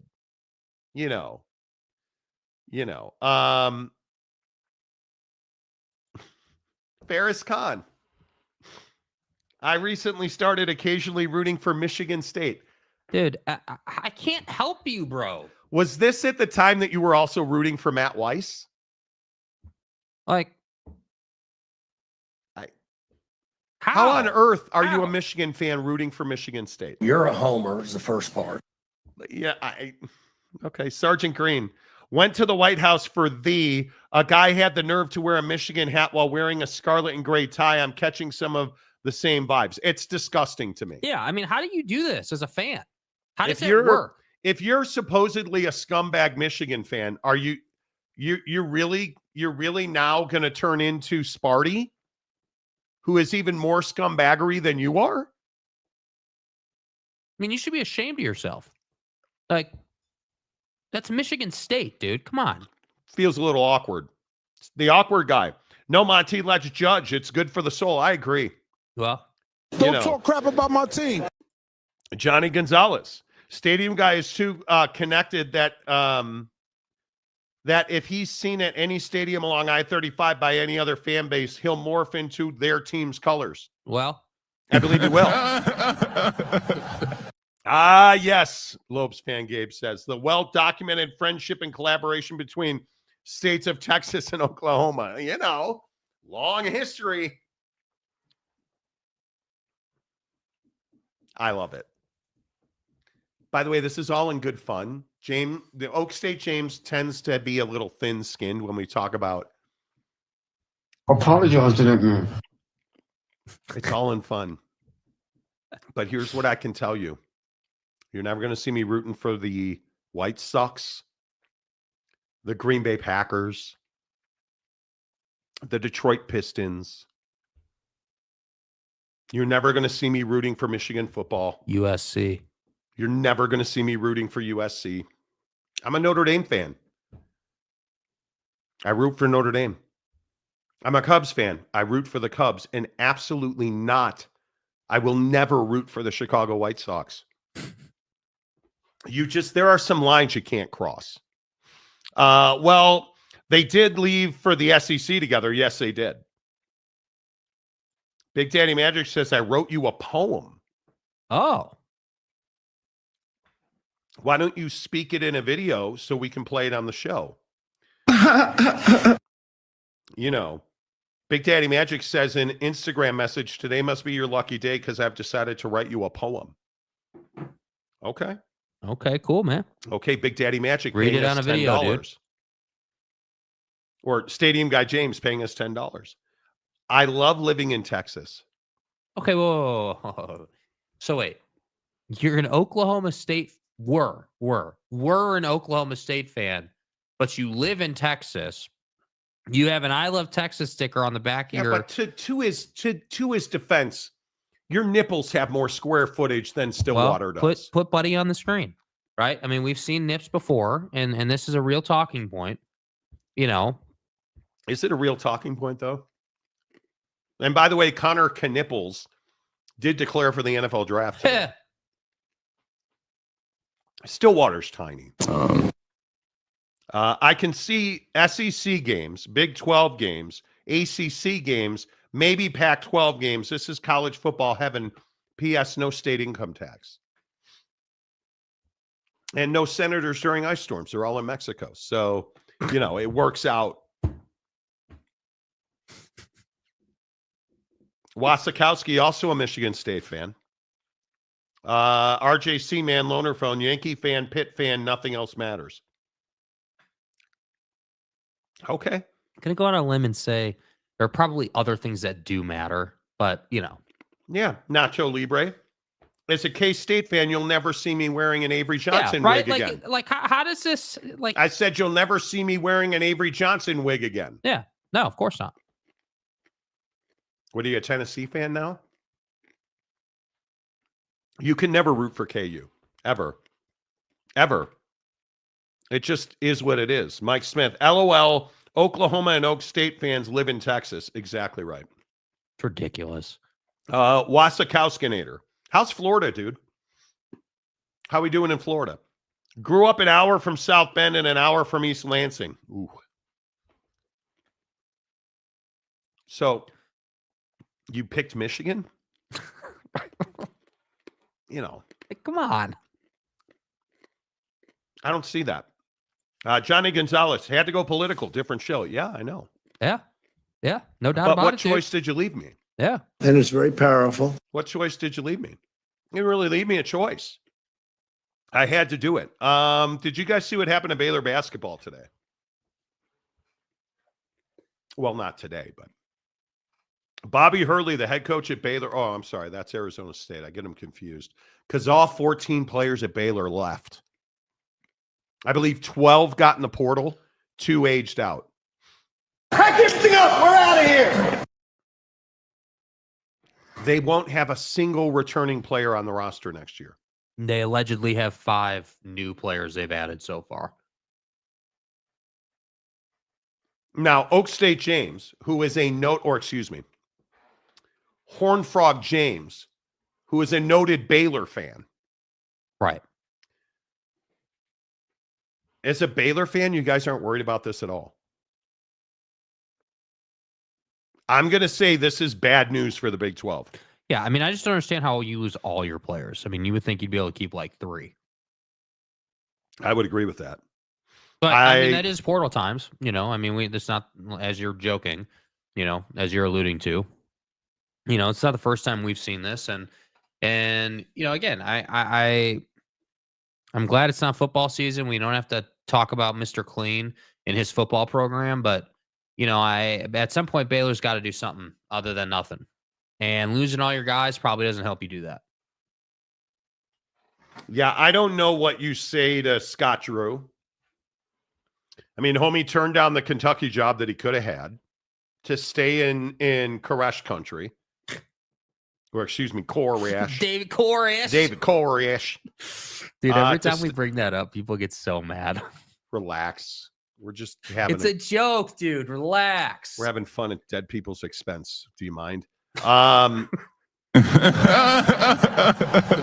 Scott Drew turns down the Kentucky job. This is hell on earth. Turns down the Kentucky job to stay at Baylor. Yeah. And now all 14 of his players are gone. I don't know. How do you explain it, dude? Is this like a bad thing for Baylor? You can't tell me it's a good thing. Yeah, it's certainly not a good thing. And I think it is going to be the Big 12 cannot afford to have Baylor be bad at basketball. Yeah, I just don't know how you're competitive. Like I'm sure that they'll win some games. I'm sure of that. But when you talk about like going into the tournament, getting to an Elite Eight or a Final Four, like you're not going to do that with all new players. That doesn't happen. Yeah, I don't know. I think it is. I think it's not often that it's done. I think it's incredibly difficult in college basketball or just in general to bring a bunch of talent together. Colorado. Yeah, bring a bunch of talent together. Expect them to gel really fast, and then go out and win when you're playing teams that have been together for a minute. Like that's not easy to do. Jam on my jelly roll. Okay, it's been a minute. Good to see you. Is Avery Johnson transfer portal still real? I just said an hour ago. I won't believe it till I see it. They don't believe. I put it on Facebook. People don't believe it. Then someone put my comment section, a K-State Facebook page. I'm dying tonight. I honestly hope that Avery Johnson does not leave K-State. One, he's an auto win for every other team. I'm kidding. Relax. He's a young quality athlete who, and it depends on who you believe, because a lot of people think the coaching staff's a problem there. It doesn't matter. When your star player is rumored to be in the portal going to Tennessee, that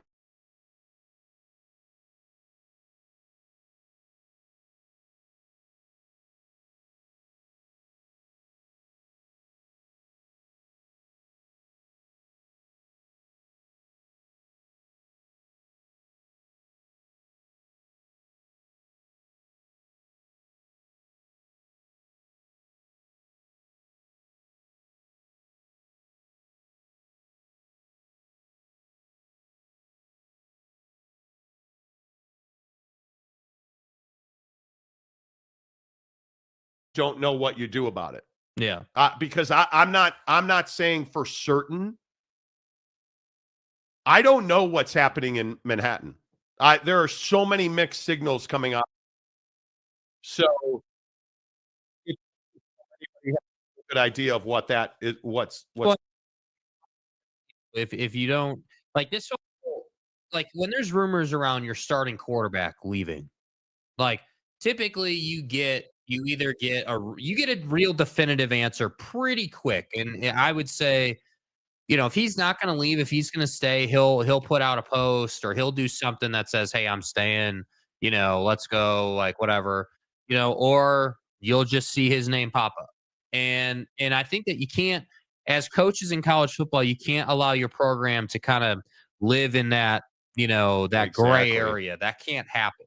Exactly right. So I would expect that we would get an answer pretty quickly. I don't know. Did we freeze? Oh, God. Did anyone else's screen freeze? Yes, thought it was just me. Welcome back. Okay, so we're back. Okay, we're back. Last 2 days. What does that froze again. It froze again. I don't know. He said it froze again. Damn, I live in Bakersfield where our college basketball team is pushing up daisies, and even we didn't lose all 14 players. Dude, it's a huge loss. That's what I'm saying, man. It's a huge loss. Like, people are just writing this off like it's no big deal. Yeah, I think it's a big deal. I do think it's a big deal. Monty Show computers got the corona. Maybe we did get the Rona. I don't know. Damien says horrible connection. Okay. Well, that's I can only tell you. And here, let me show you. I kid you not. The bar we use is what YouTube tells us. That's how we quality check our connection. And let me go ahead and show you what YouTube says. Maybe, hello, YouTube says excellent connection. That's bullshit. Tend to think Whatever, man. I am sorry. Okay, I'll look on my phone and see how bad our connection is here. Let's see. Let's see. Go over here. Let's hope we don't. You know. And it looks fine. Yeah. Autocorrect streaming. Okay. It's fine. Jam on my jelly roll says thank you. The days of dial-up. Who remembers putting your AOL disk into your computer? Yeah. I don't even remember that. All right. The Monty Show is always presented by our good friends at The Advocates, theadvocates.com. Should we give away a $50 gift card today? Because a shameless not to be named person, or should I name them?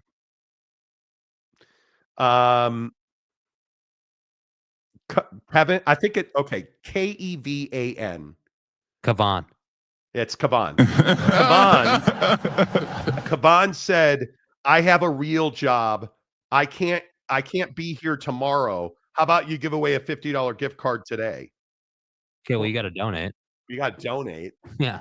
What do you think this is? I'm happy to do it. I mean, I'm happy to do it. And Big Daddy Magic did send me a poem. On video? Okay, let me he did record it. Okay. Let's single up. Hey, player. What happened? Monty. Hello. Dadgummit. Who came off the mountaintop and gave you the power to talk for the people? You tell them who's the face of the NBA. Timothy, have you forgotten the beloved mythology of the one they call Big Daddy Magic? Hercules don't have my thighs. Narcissus ain't got shit on me, and don't make me summon the cracking lymph on my ass again, because I saw my reflection in the mirror, and a million models saw it too. All night, make up. Tactic of Rhinestone off. What? And Victor will have a beloved sidekick, and there will be a dynasty, and championships will glow, and supermodels will lick whipped cream off my beautiful nipples. Okay, I can't go on. I can't go on. We get to a limit. We went too far. When we talk about tips and whipped cream, we get a little too far into this. Bro, we went too far. You know, even we have our limits. Whoa. Bro, far. Too far, bro. Whoa. EDM. Whoa. Can we give the gift card to the guy who was white knighting Nico? Needs it for that Nico NIL. Yeah, there you go. You should give away a free Buffalo Bills red long sleeve shirt today. Okay, how about this? Okay, I'm in for this. If we raise $800 today in the next hour and a half.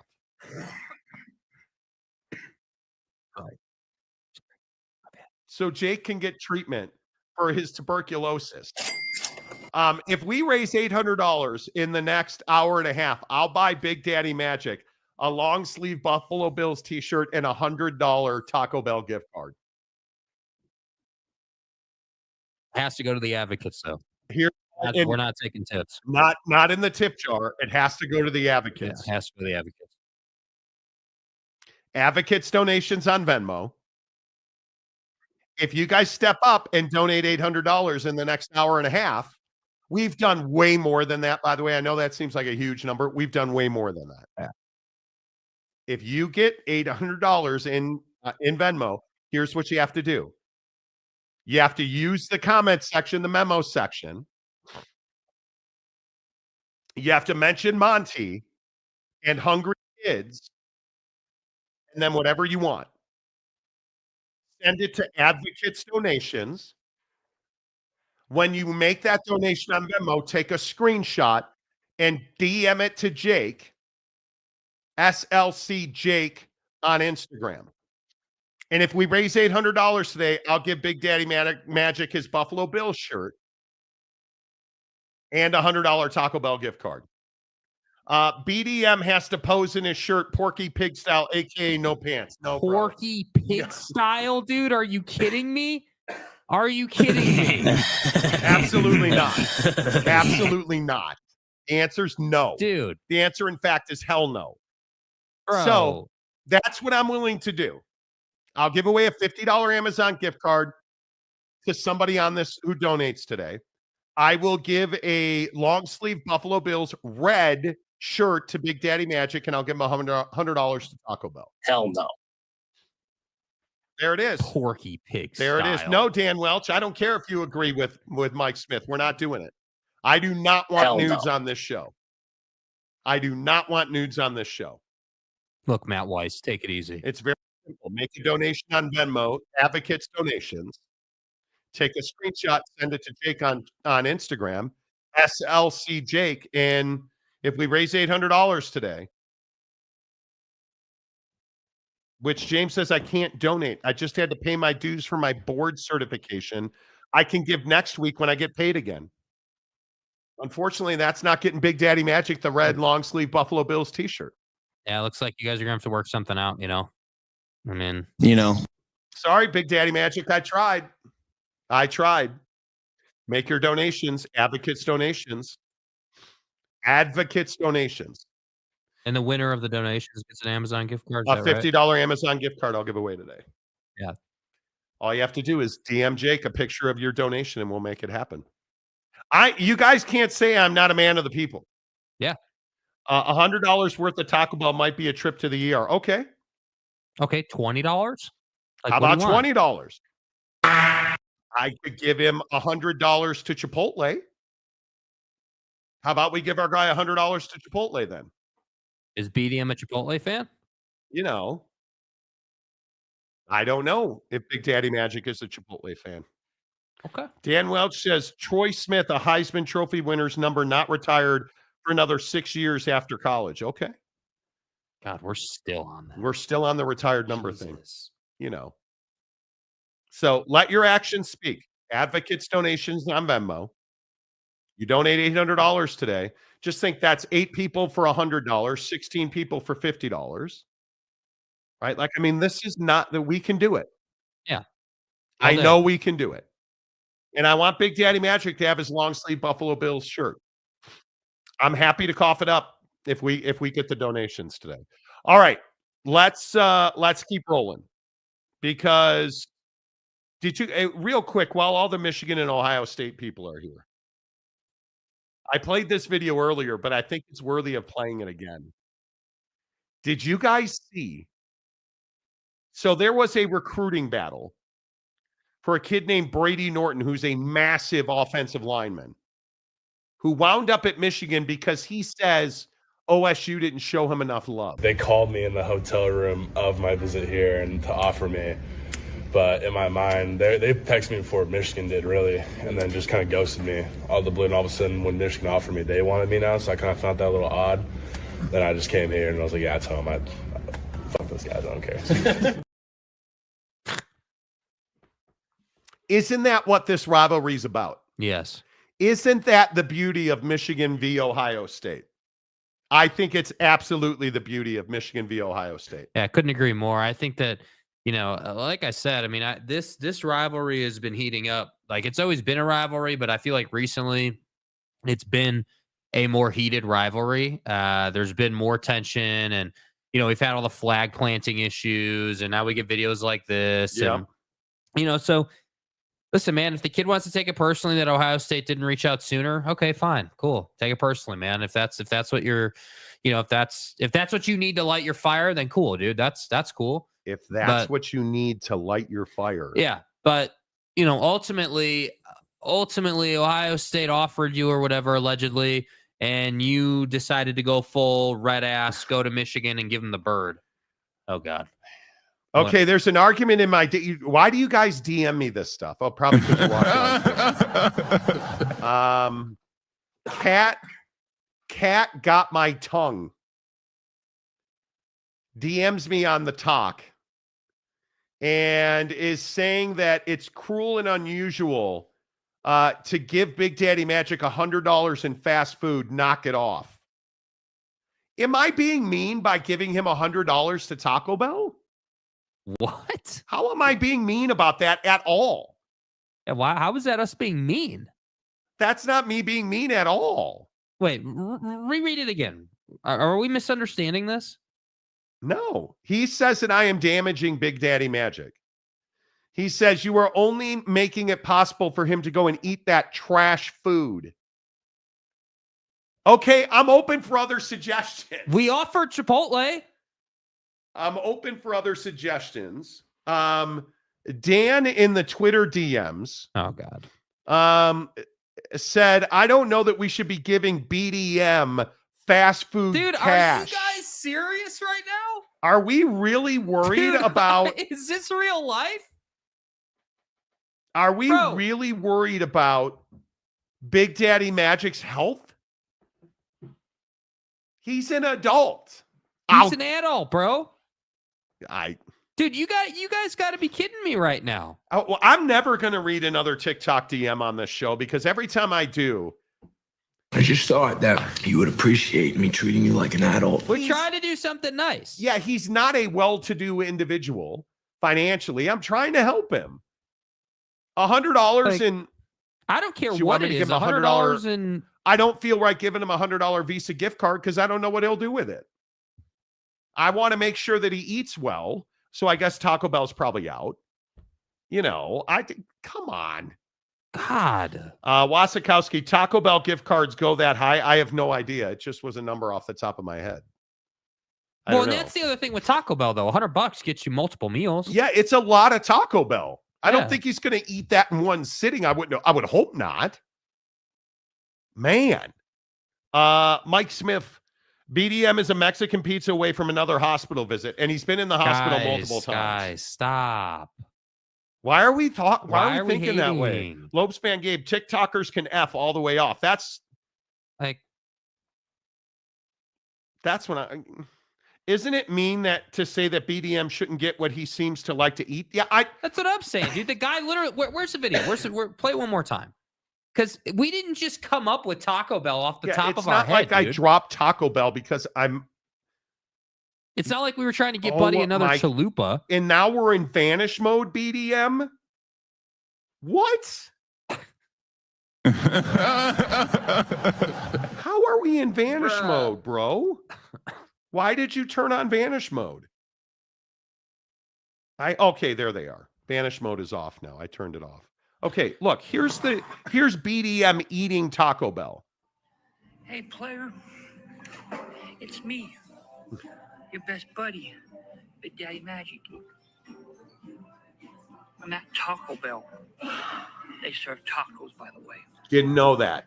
Look at me, Buffalo Bills hat.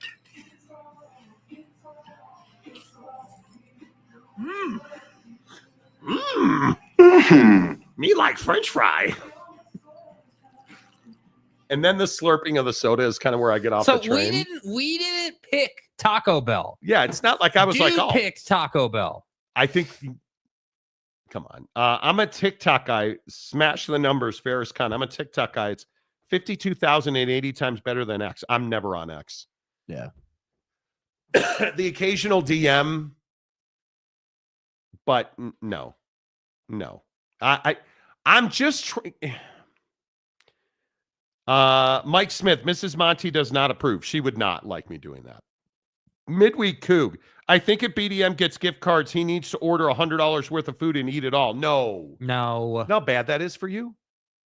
Okay, forget it. God. We can't even have fun on this show anymore. This is why we can't have nice things, dude. Like, we're just trying to do something nice for Big Daddy Magic. And by the way, you guys are all in control of it. So is what you're saying is we need to give it a better reward so you'll donate more? Like, are you saying it needs to be a healthier option so your conscience feels better about it? Yeah, listen, we were trying to feed hungry kids like Jim Harbaugh with cheeseburgers. Yeah. We were trying to feed hungry kids with the advocates and help Big Daddy Magic at the same time. Legitimately, that's what I was trying to do. That's crazy to me. I think his oxygen levels needed checked. I think they would. In our defense, Big Daddy was in the hospital a couple of years ago. Taco Bell will definitely send him back. Maybe $100 or salada. Hey, I'm happy to send him to like a salad joint if there are any left. What's the salad place? I can't remember the place that serves the salad and the tofu and I don't know. You know, but are we really getting? I mean, Chipotle's fine. Yeah. Damn, Monty Show trying to hospitalize their members. You know me. Apologize to them. I'm all about putting guys in the hospital. Bro, you guys are wild in today. What do we like? That's what I mean. Like, we're just trying to have fun with it. Okay, forget it. We won't. We'll do the kids fundraiser tomorrow like we had planned. Man, like it's crazy. Damn. It's crazy. And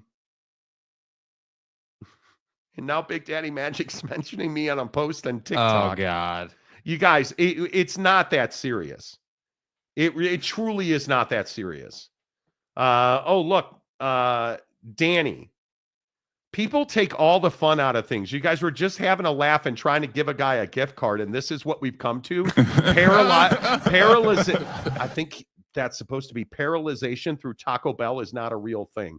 Hey, I'm not saying that eating Taco Bell is healthy for you. I'm the guy that's eating like 1,700 calories a day right now, and none of it is Taco Bell.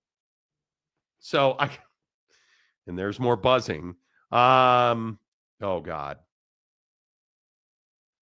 Oh my, a long timer.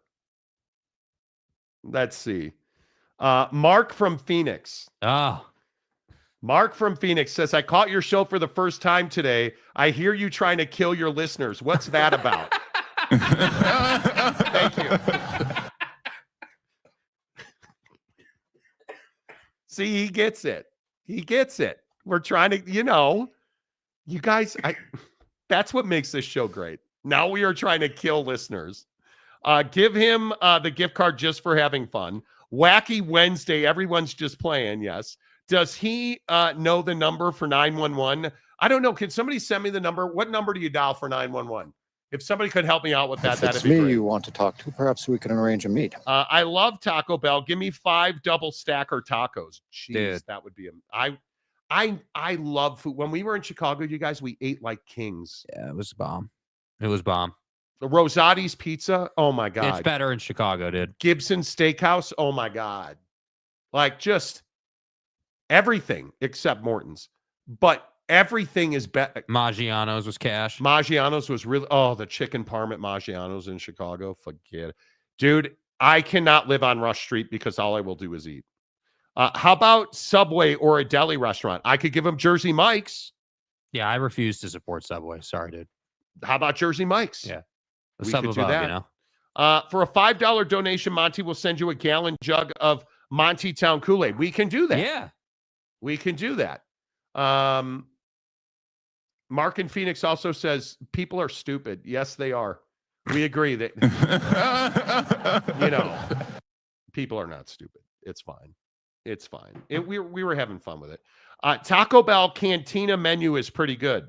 I haven't been to Taco Bell in, how long has it been? You know what it's been a long. I think I haven't been to Taco Bell since you and I went that last time when we spent. Remember it was when we spent like $70-something. Yeah, it for was tacos.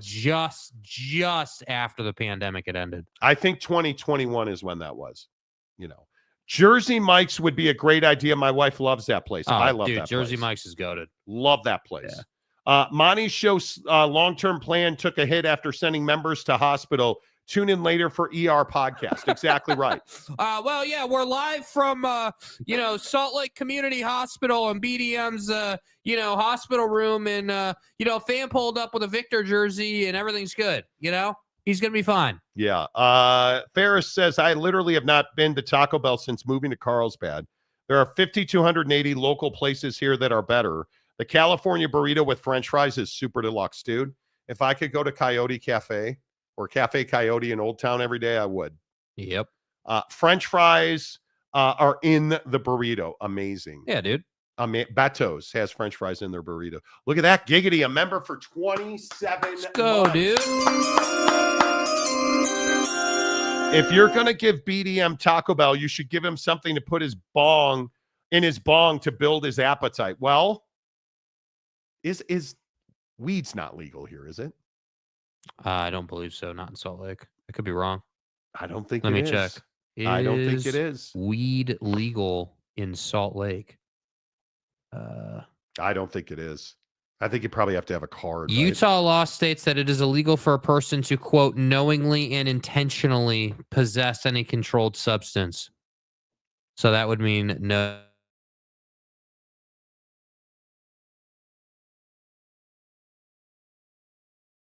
Guys put ranch on tacos, game changer. Yes. Ooh. Ranch on tacos is good.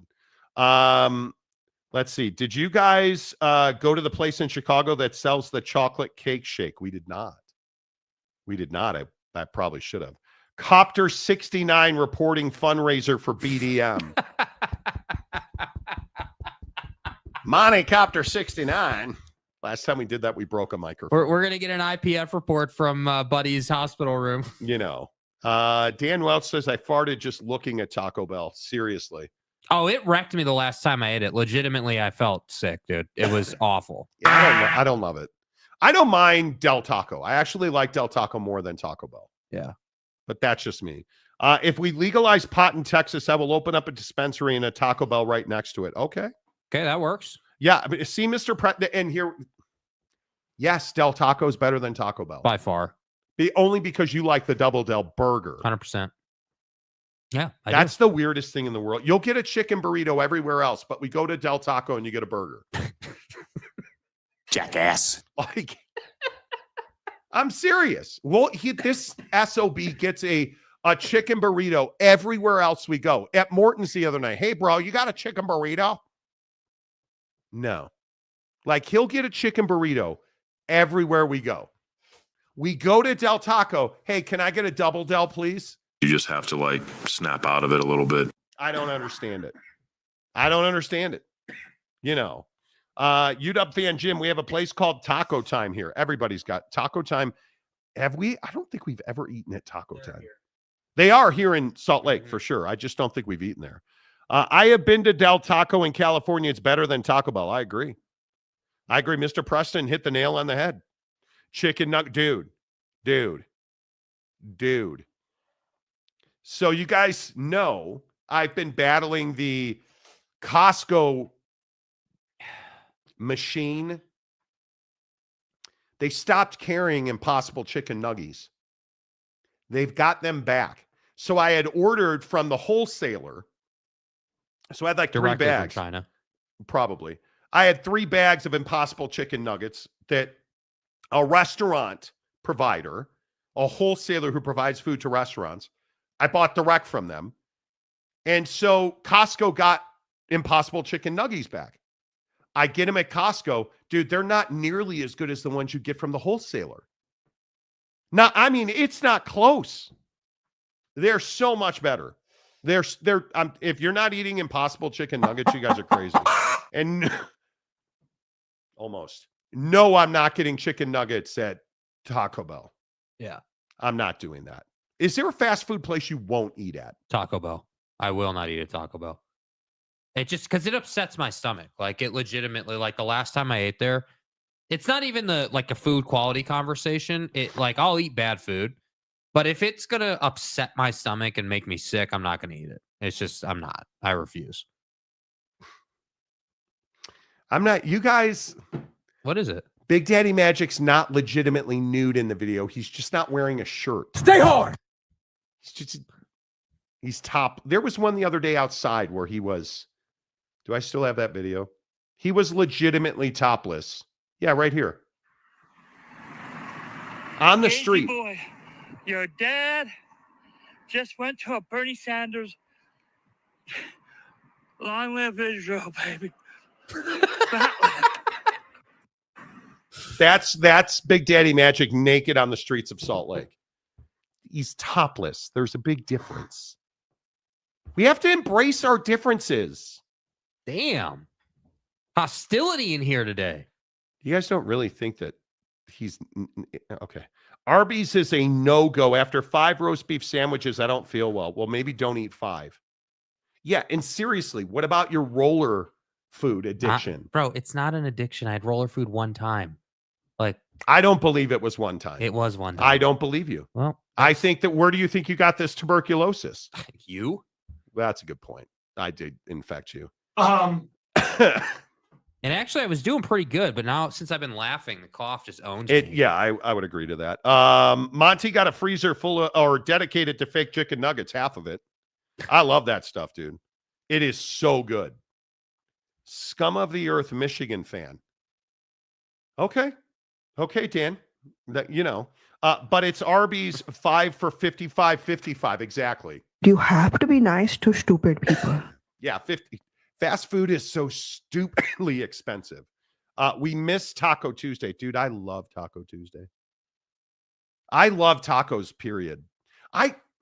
We should probably talk sports on a sports talk show, but can I tell you how much it sucks eating well? Like, I'm using this food diary, and it really does make a difference. I'm losing weight. Like, I'm doing really well on it, and it absolutely matters.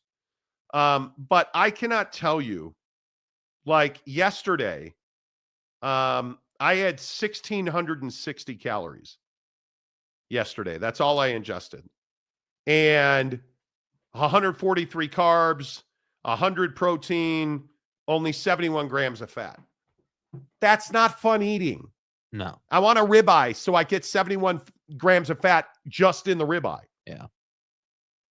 It's not fun eating well, right? Like, it sucks. It's expensive.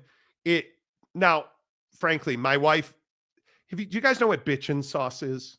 Have you guys ever heard of bitchin' sauce? Oh, so good.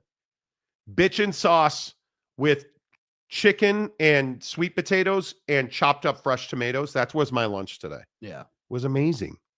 How'd you like those tomatoes? Jake doesn't eat tomatoes. Yeah, I don't do tomatoes like that. The smaller street tacos, so it looks like you're eating less, even though you're not. Dude, they're so good. Oh my God, they're good. Mr. Preston, Big Daddy Magic going Bill Belichick style. Bro, do you know how many topless videos that dude sends me? Like, it's almost scary. It's almost scary. I'm just thankful nobody else sends me videos like that. Only cheap fast food is Costco. Dude, I love when you eat hot dogs like anywhere else, and then you go to Chicago and you have like a super dog. It's so good. It's just, it's so good. It's so good. Hung yo head. Are we not going to talk about how Utah football's going 4-8 this season and are overrated once again? I mean, I guess time will tell, right? Well, you guys, it really is Choose Violence Wednesday, isn't it? Apparently. That's one of the most random accounts I've ever seen. We can. I don't think they're going 4-8, but we'll see. You'd up the end, Jim. They remodeled my 7-Eleven. Now the roller food is exposed to grossness. So maybe stay away from it. You don't want that roller food. I'll get some Benson sauce before I hit the gym, chest day. Yeah, if I wasn't sick. So this is the other part of eating well. Now a couple days a week, I'm getting up at 4:30 to go to the gym for an hour. Because my wife's doing this 10K like run thing at the end of the month. She needs to stop working out. Because frankly, it's kicking my ass.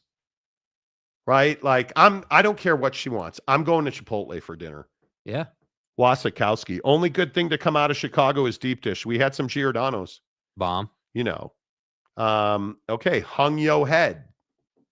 Are we not going to talk about how Golden State are going to play Boston in the NBA Finals this season? No, we're probably not going to talk about that. Although Steph hit another shot last night. Are you guys into the NBA playing games? Where is the level of interest in the playing games? And I would assume it goes up because Knipples now Nips exposed himself to the NBA draft. What? That is correct. Con Knipple. Yeah, that's how you pronounce it, Knipple. So here's what I like. Do you guys really? I'm into it. And this Steph shot last night, that was amazing. The Bulls are in the playoffs. The Bulls and Heat tonight. Can the Bulls win the whole damn thing? No. But at least my Bulls are in the playoffs, right? Are the New York Knicks a legitimate contender in the East? Jakob? Why do you hate the Knicks? I don't hate them. I think we're in that time of year where all that money you spent on the roster is either going to make or break. I mean, I said from before they even played a game together, I said, this roster is going to have to prove that they can actually win together. And I think they've done a pretty good job this year. I think they have. I think they've come together nicely. I think they play, when they're playing well, they play really well. But again, it's the Knicks in the playoffs. I think it's unreliable. I think it's unproven. That's my problem. I think the Celtics are still the class of the East until proven otherwise. Big Daddy Magic. Please do not send me any salad. If I'm going to die, I'm going out on my own terms. Okay. Damn right. Okay. Damn right. It's exactly right. Mike Smith, I remember being drunken and eating mystery meat on a stick from food vendors. Miracle I'm still alive. Street vendors in Korea. I'm going to tell you that's probably a bad move. But is there any interest in the NBA right now? I think it's very low. Yeah. I think it's very low. And you have a guy like, if Tom Thibodeau loses, he's going to get fired. Yeah. Yeah. Well, there's too much time spent on that roster. There's too much, effort put in to try to build a contender. And ultimately, the Knicks should have won more than they have already, right? The Knickerbockers. Yeah. They should have been better in the postseason. They should have gone further, and they just haven't figured it out. And so what really stands out to me is at some point, either Tibbs needs to get them over the hump or they have to move on. And Tibbs has never really shown the ability to get his team into the NBA finals, to get over that hump. You remember all those Bulls teams that he had, right? And they would just struggle and struggle and struggle. So I don't know, man. You look at the bracket, you look at the playoff picture, and yeah, the Knicks theoretically should do well. They should, right? 3rd seed, but will they? I don't know. That's the problem. I don't have a lot of confidence in their ability to actually go out and do the job the way that I would with Boston or hell, even Cleveland. I mean, I have more confidence in Cleveland than I do in the Knicks, because I feel like, it's probably once every 4 games where we get that clunker out of the Knicks where they would lose a game they probably shouldn't lose. That's the problem. They should be better than they are. There's no question. They've had everybody's had injuries. I don't think injuries are an excuse. I look at what is in front of the Knicks, and I don't have a real good grasp on how good that team is. And we can look at T-Wolves Lakers, which I think is going to be phenomenal. Knicks Pistons, I think there's a real chance. Cade Cunningham is such a baller, dude. Yeah. I think there's a legitimate chance that is one of the surprising series of the first round. Pistons and Knicks. So, Deliric, I'm interested if the Mavs can pull something out of their ass to get past the play-in. Well, I mean, that's interesting to me. I think it is. I think right now, the Dallas Mavericks are one of the most compelling stories in the NBA because, again, Nico, the GM, not the quarterback at Tennessee. Nico, the GM. Okay. Nico's saying that he has no regrets. Right. About trading Luka Doncic to the LA Lakers is one of the craziest things that you can continue to say. And I would love to understand, what is it going to take for the Mavs to get over Luka? What is it going to take? Well, I mean, I think it's going to take winning. That's it. I think the only way that you can, anytime you trade top talent, the only way to get over it is to do the I told you so thing, right? Hey, I told you that we should trade him, and we did X, Y, and Z following that, and that got us, to where we want to go.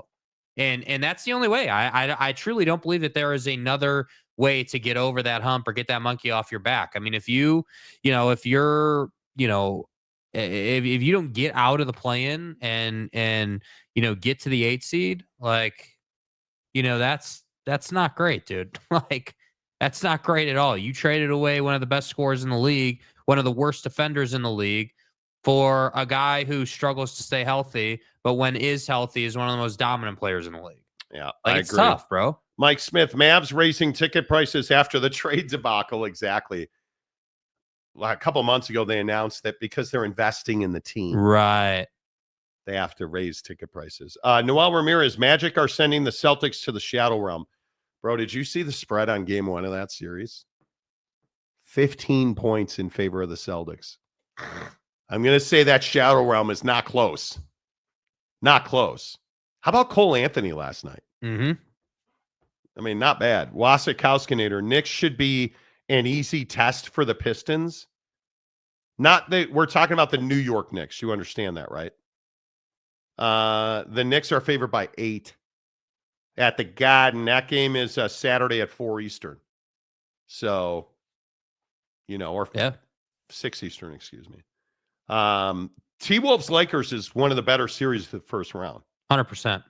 Absolutely. I think, all this talk about Ant getting in trouble off the court, and not in trouble, but just having Mr. drama. Fertilizer. Yeah, Mr. Seed Spreader. Like, I at some point Anthony Edwards has to win. And I think, the Lakers are a decent matchup for them. I want to say the Lakers are going to win that series, but I don't think that anyone's I'm not saying confident. that confidently. Yeah, I don't know that anyone's super confident in that. I'm not saying that confidently. Tibbs grinds his teams down during the season till they have nothing left for the playoffs. Well, if they don't make a deep run, I think if they don't go to the conference finals, he's going to get fired. Yeah.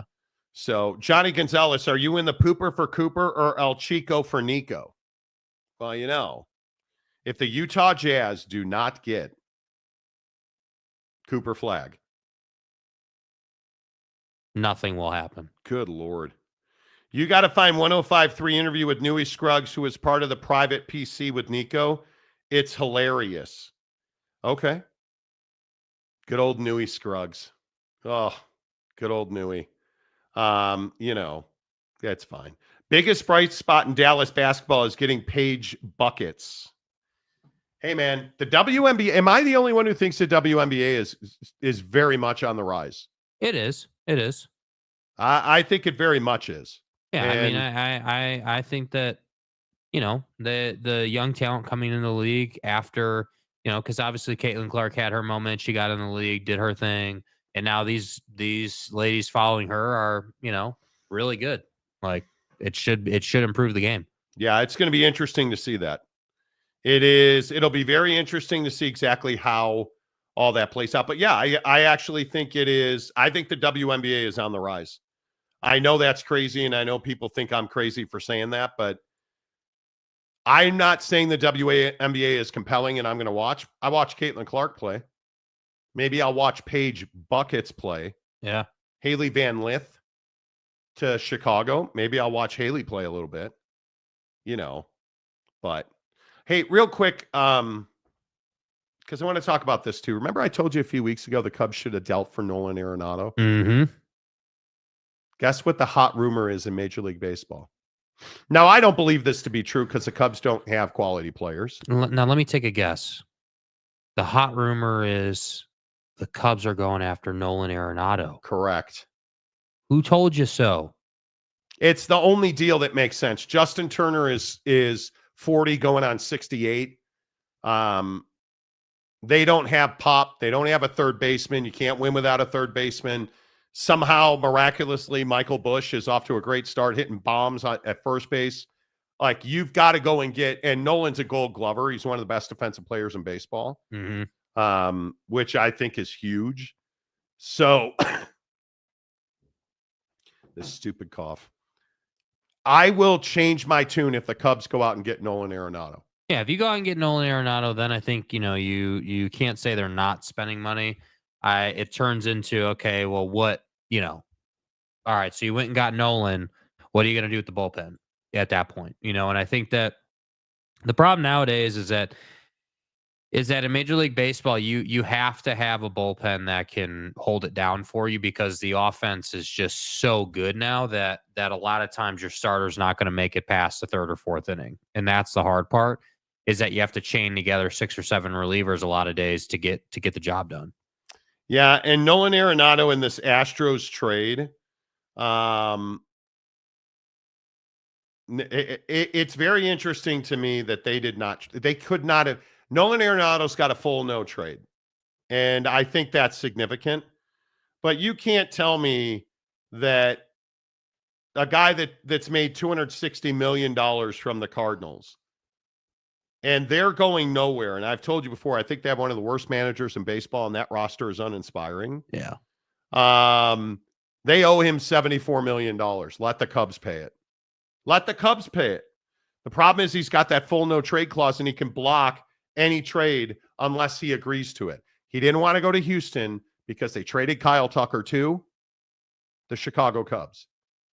So maybe there's a bridge built here. Maybe. And maybe the Cubs can get Arenado from St. Louis. Hey, I say go for it. Yeah. Go for it. It is. Your ball club's better if you got a stud third baseman. There's no doubt about it. And I agree with Nolan Arenado. If you're getting traded to Houston, do you want to go play for Houston when they just traded their best player, arguably? Kyle Tucker was an MVP candidate there. And frankly, he's an MVP candidate in Chicago right now. I would not want to go there. Yeah. I would not want to go there either. I have no problem about it. The Dodgers have the best team money can buy. Right, but why is that? You say that as, I feel like you're insulting them. They've done what I wish the Cubs would do. And even though Roka Sasaki's been terrible, I'd rather have had him. Shota Imanaga's not been bad. Pitched his ass off in San Diego yesterday. But I'd like to have Shohei. I'd like to have Freddie Freeman. Mookie Betts. I'd like to have all those dudes. Only problem is the Dodgers are willing to pay him and the Cubs are not. I have no problem buying championships. That's what today's baseball is. Our bullpen is dog crap. Yeah. The Chicago Cubs don't have a bullpen. And it comes back to get him pretty regularly. I haven't checked the score of the game that Jake hasn't still not put on the TV now. That was a masterpiece of dog shit. But whatever. It's fine. But the Cubs lost 4-2 today. What do you want to bet the bullpen got blown up? Guaranteed. Let's see. Matt Boyd was 5 1/3, 6 hits, 2 earned, 3 Ks. Palencia, an inning and 2/3, a hit, a run, a walk, and a K. Okay, not bad. Little, 2/3 of an inning, a run earned, 4 walks. Bad. The bullpen gave the game up. Again, Kyle Tucker, home run. Crow Armstrong, home run.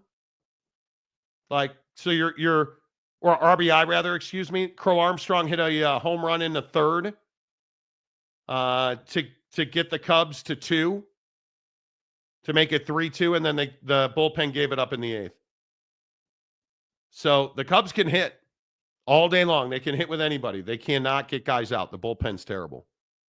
The Big Lubbock, nobody wants to play for the Lastros. Go Rangers. I would agree with that. Yeah. Brandon Butler, the bullpen game struggle is real, dude. I'm a Dodgers fan. Are you really a Dodgers fan? I did not know that, Cougar Tracks. Nolan only wants the Dodgers. Yeah, I don't think so. I don't think that's the case, Damien. I think if the Cubs add Nolan Arenado and then an arm before the deadline, they need a 7th and 8th inning guy. They need that dominant guy that comes in, bridges you to get to your closer, who won't all season be Presley, guaranteed. Yeah, He'll lose that job.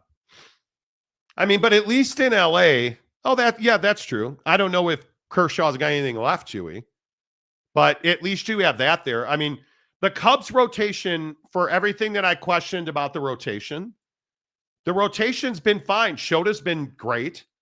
He had one bad start. Boyd's been as advertised. Tyone is what you thought he was, right? Like, you know, I think the biggest issue is that Steele's out for the year now. He's having elbow surgery.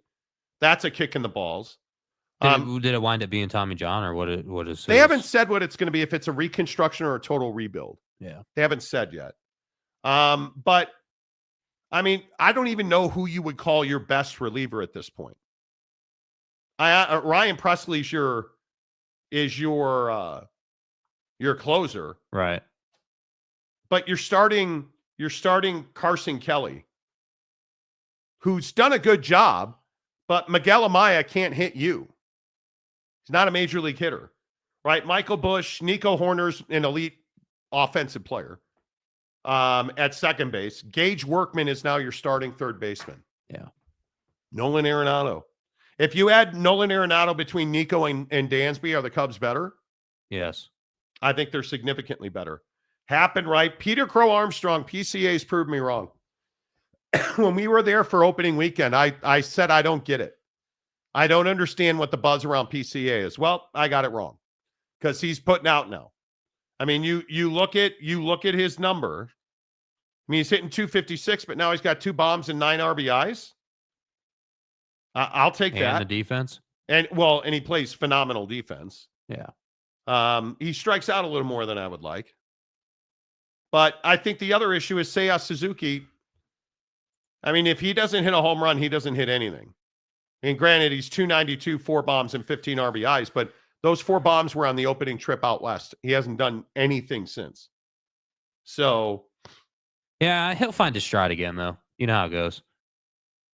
Maybe we'll see. I don't know. All I'm saying is the Cubs should be far better than this. The Cubs should be far better than this. Where are they at right now, record-wise? What's the standings look like early on here? Are they? They're in second place in the Central? No, they're in first place. Game above Cincinnati and Milwaukee, 1.5 ahead of St. Louis. Yeah. So, but I mean, you're a 12-9 team, so it's not like you're blowing anybody's doors off, right? You're not the 15-4 Padres or the 12-5 Giants, 13-6 Dodgers. Is every playoff team coming out of the West? Right? The Mets and Phillies are both essentially in a dead tie, 11-7. Right? I mean, the Cubs are probably one of the top 5 teams in the National League. But what would they be if they had a bullpen? Yeah. Guess what? We won't know. Not at this point. I mean, I don't know when they're gonna. I don't know when you would add. I mean, I think Nolan would be a cool story, and you know, I totally think that would be worth it. But you know, maybe they add an arm here or there at the deadline. But you understand, by far they've scored by 20 runs. They've scored the most runs in Major League Baseball. 124. The Yankees are second at 103. They've also hold them down, bro. They've also given up 88 runs. Rangers 70. I think the AL Central is probably the best division.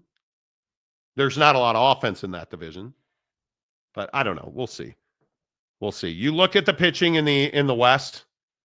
51 runs by the Padres, 62 runs against for the Giants, 79 for the Dodgers, and a lot of that's Roki being terrible. But it is very early. Yeah. It is very early. I just hope that they add several bullpen pieces in a starter, because you're not replacing Justin Steele. No, you're not. And we don't have it. We don't have it in Iowa to replace him. So, you know, that's me. Dodger pitching will get their pitchers usually dialed in around May. It takes about 6 weeks for pitchers to get it together. Well, when you lost arguably your best starter in Steele, and Shota's been pretty good for the Cubs. I am pleasantly surprised. But I don't know. We'll see. And I also think there's inconsistency in their staff too. I mean, Brown is batting practice, or he's going to shut you out for 6 innings. You know, like there's no in between. It's either really bad or just super, super good. So I would agree with that. You know, state tests not. What do you mean? Jeremiah Champion. Joseph Harper, same problem with the Mariners, got the arms but no bats. And Justin Turner begged you to take him back. And now I know why you didn't. That's why. As long as the White Sox are in the Central, they'll never be the best division. I would agree with that. I would agree with that. All right. Before we get out of here, let me update you guys on China because China. I can feel my voice rapidly dissipating. Did you guys see? So yesterday we talked all about buying goods from China and having them shipped in. Yeah. Apparently the Chinese government wasn't happy about that. Hong Kong has just banned all items being shipped to the U.S. through the Hong Kong Postal Service. And this was last night after the show. And they've clarified this now. You are not allowed to ship anything by sea to the U.S. And if you are going to mail something by air, it is going to be exorbitantly expensive. So they have essentially said, yeah, you guys are not going to be selling, you guys are not going to be selling to the U.S. And people in China are pissed. Did you wind up buying one or no? I did not. I didn't wind up buying any bags. I wound up buying a pair of Kobe's this morning. I did a bunch of research last night, DM'd with a bunch of guys about it, and they connected me to a factory. And the factory, because that's the only place that has my size shoe Kobe. So I wanted to do a test. So they basically have, and if you don't know what I'm talking about, you're talking about, in this case, the factories that make Nike, high-end Nike basketball shoes. And they've basically said that they are going to make it impossible for those factories to sell direct to consumer now. Right. So we'll see effectively what happens here. But I bought a pair of Kobe's just to see what it is. It was $100 for the Kobe's. That's usually a $229 shoe. So we'll see how that turns out. I'm very interested to see what the quality looks like. Why can't I find a picture of this shoe? I think it's the Kobe 5. I'm very interested to see how this shoe turns out. Yes. I bought a Kobe 5, and let me see if I can find it. A picture of the exact one I got. I don't see it, but essentially, it's one of the best Kobe's I've ever owned. And I'll show you this picture right here. This is, in my opinion, this is a good representation of it. But this is the factory that makes all of the Kobe shoes for Nike. And so we've been talking about doing an experiment, seeing what the quality is. The one guy I talked to is one of the biggest e-commerce guys in the United States. Like, his Amazon store is unquestionably the biggest one. And I was asking him, because he uses a company called Alibaba, who's not anymore allowed to ship to the U.S. So he had already moved all of his manufacturing to India, which is what most people are doing. But I bought this shoe, and we'll see if this shoe is quality. Now, if it's not, I lost $100. Okay, you live and learn. But there's two reasons I bought from this store.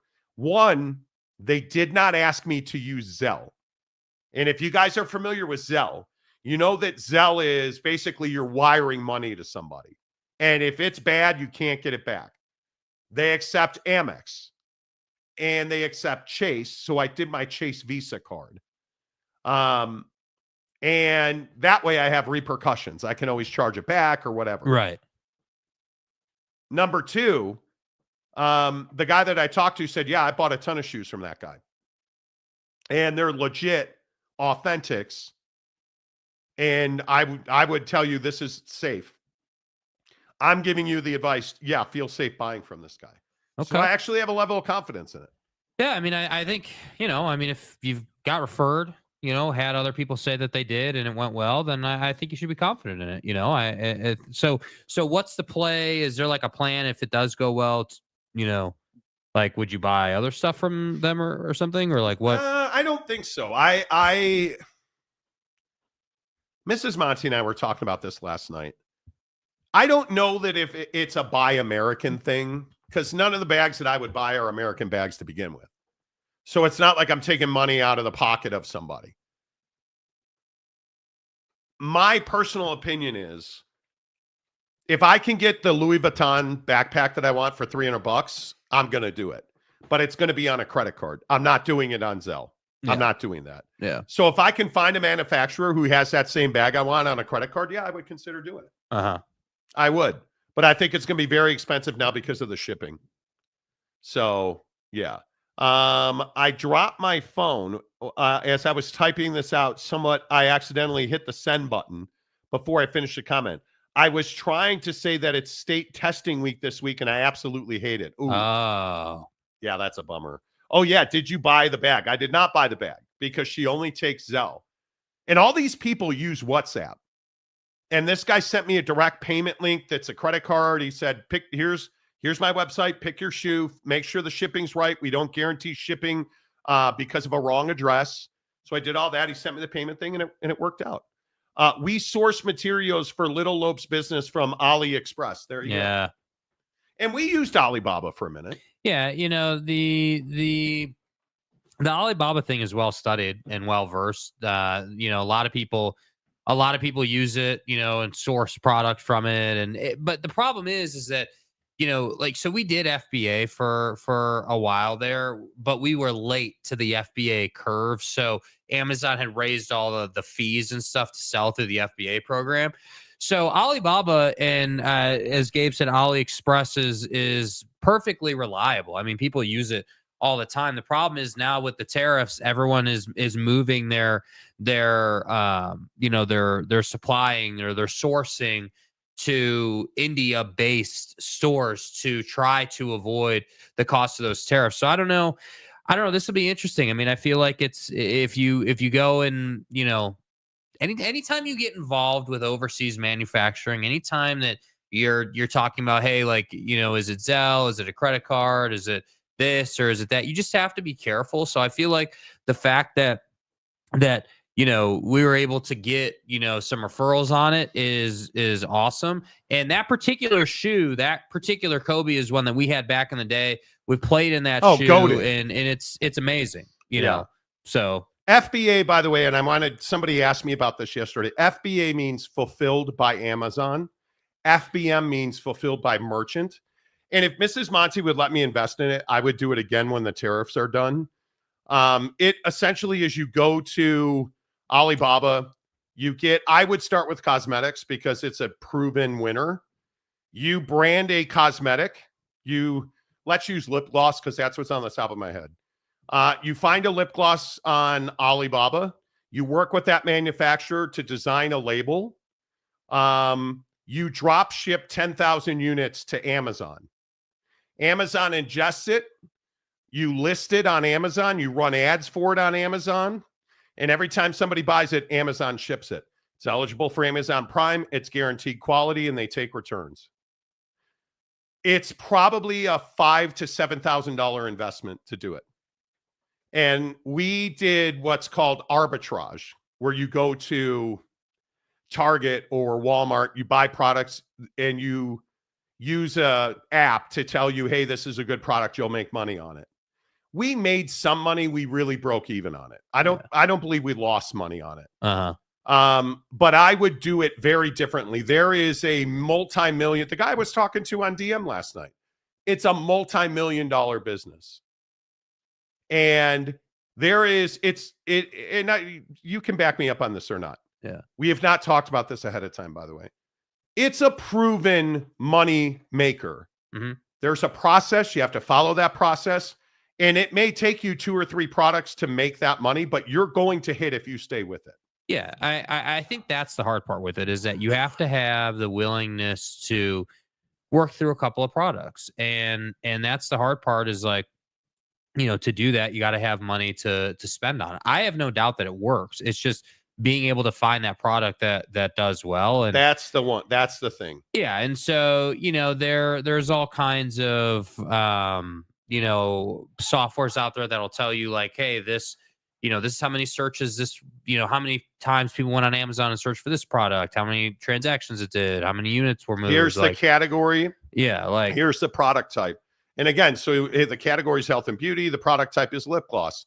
It sells at a very high level. They'll tell you there's algorithms out there that'll tell you the market's too saturated. You won't make money on this. Find something else. That's it. It's a formulaic thing. But my point is that business is taking a beating right now because of the tariffs.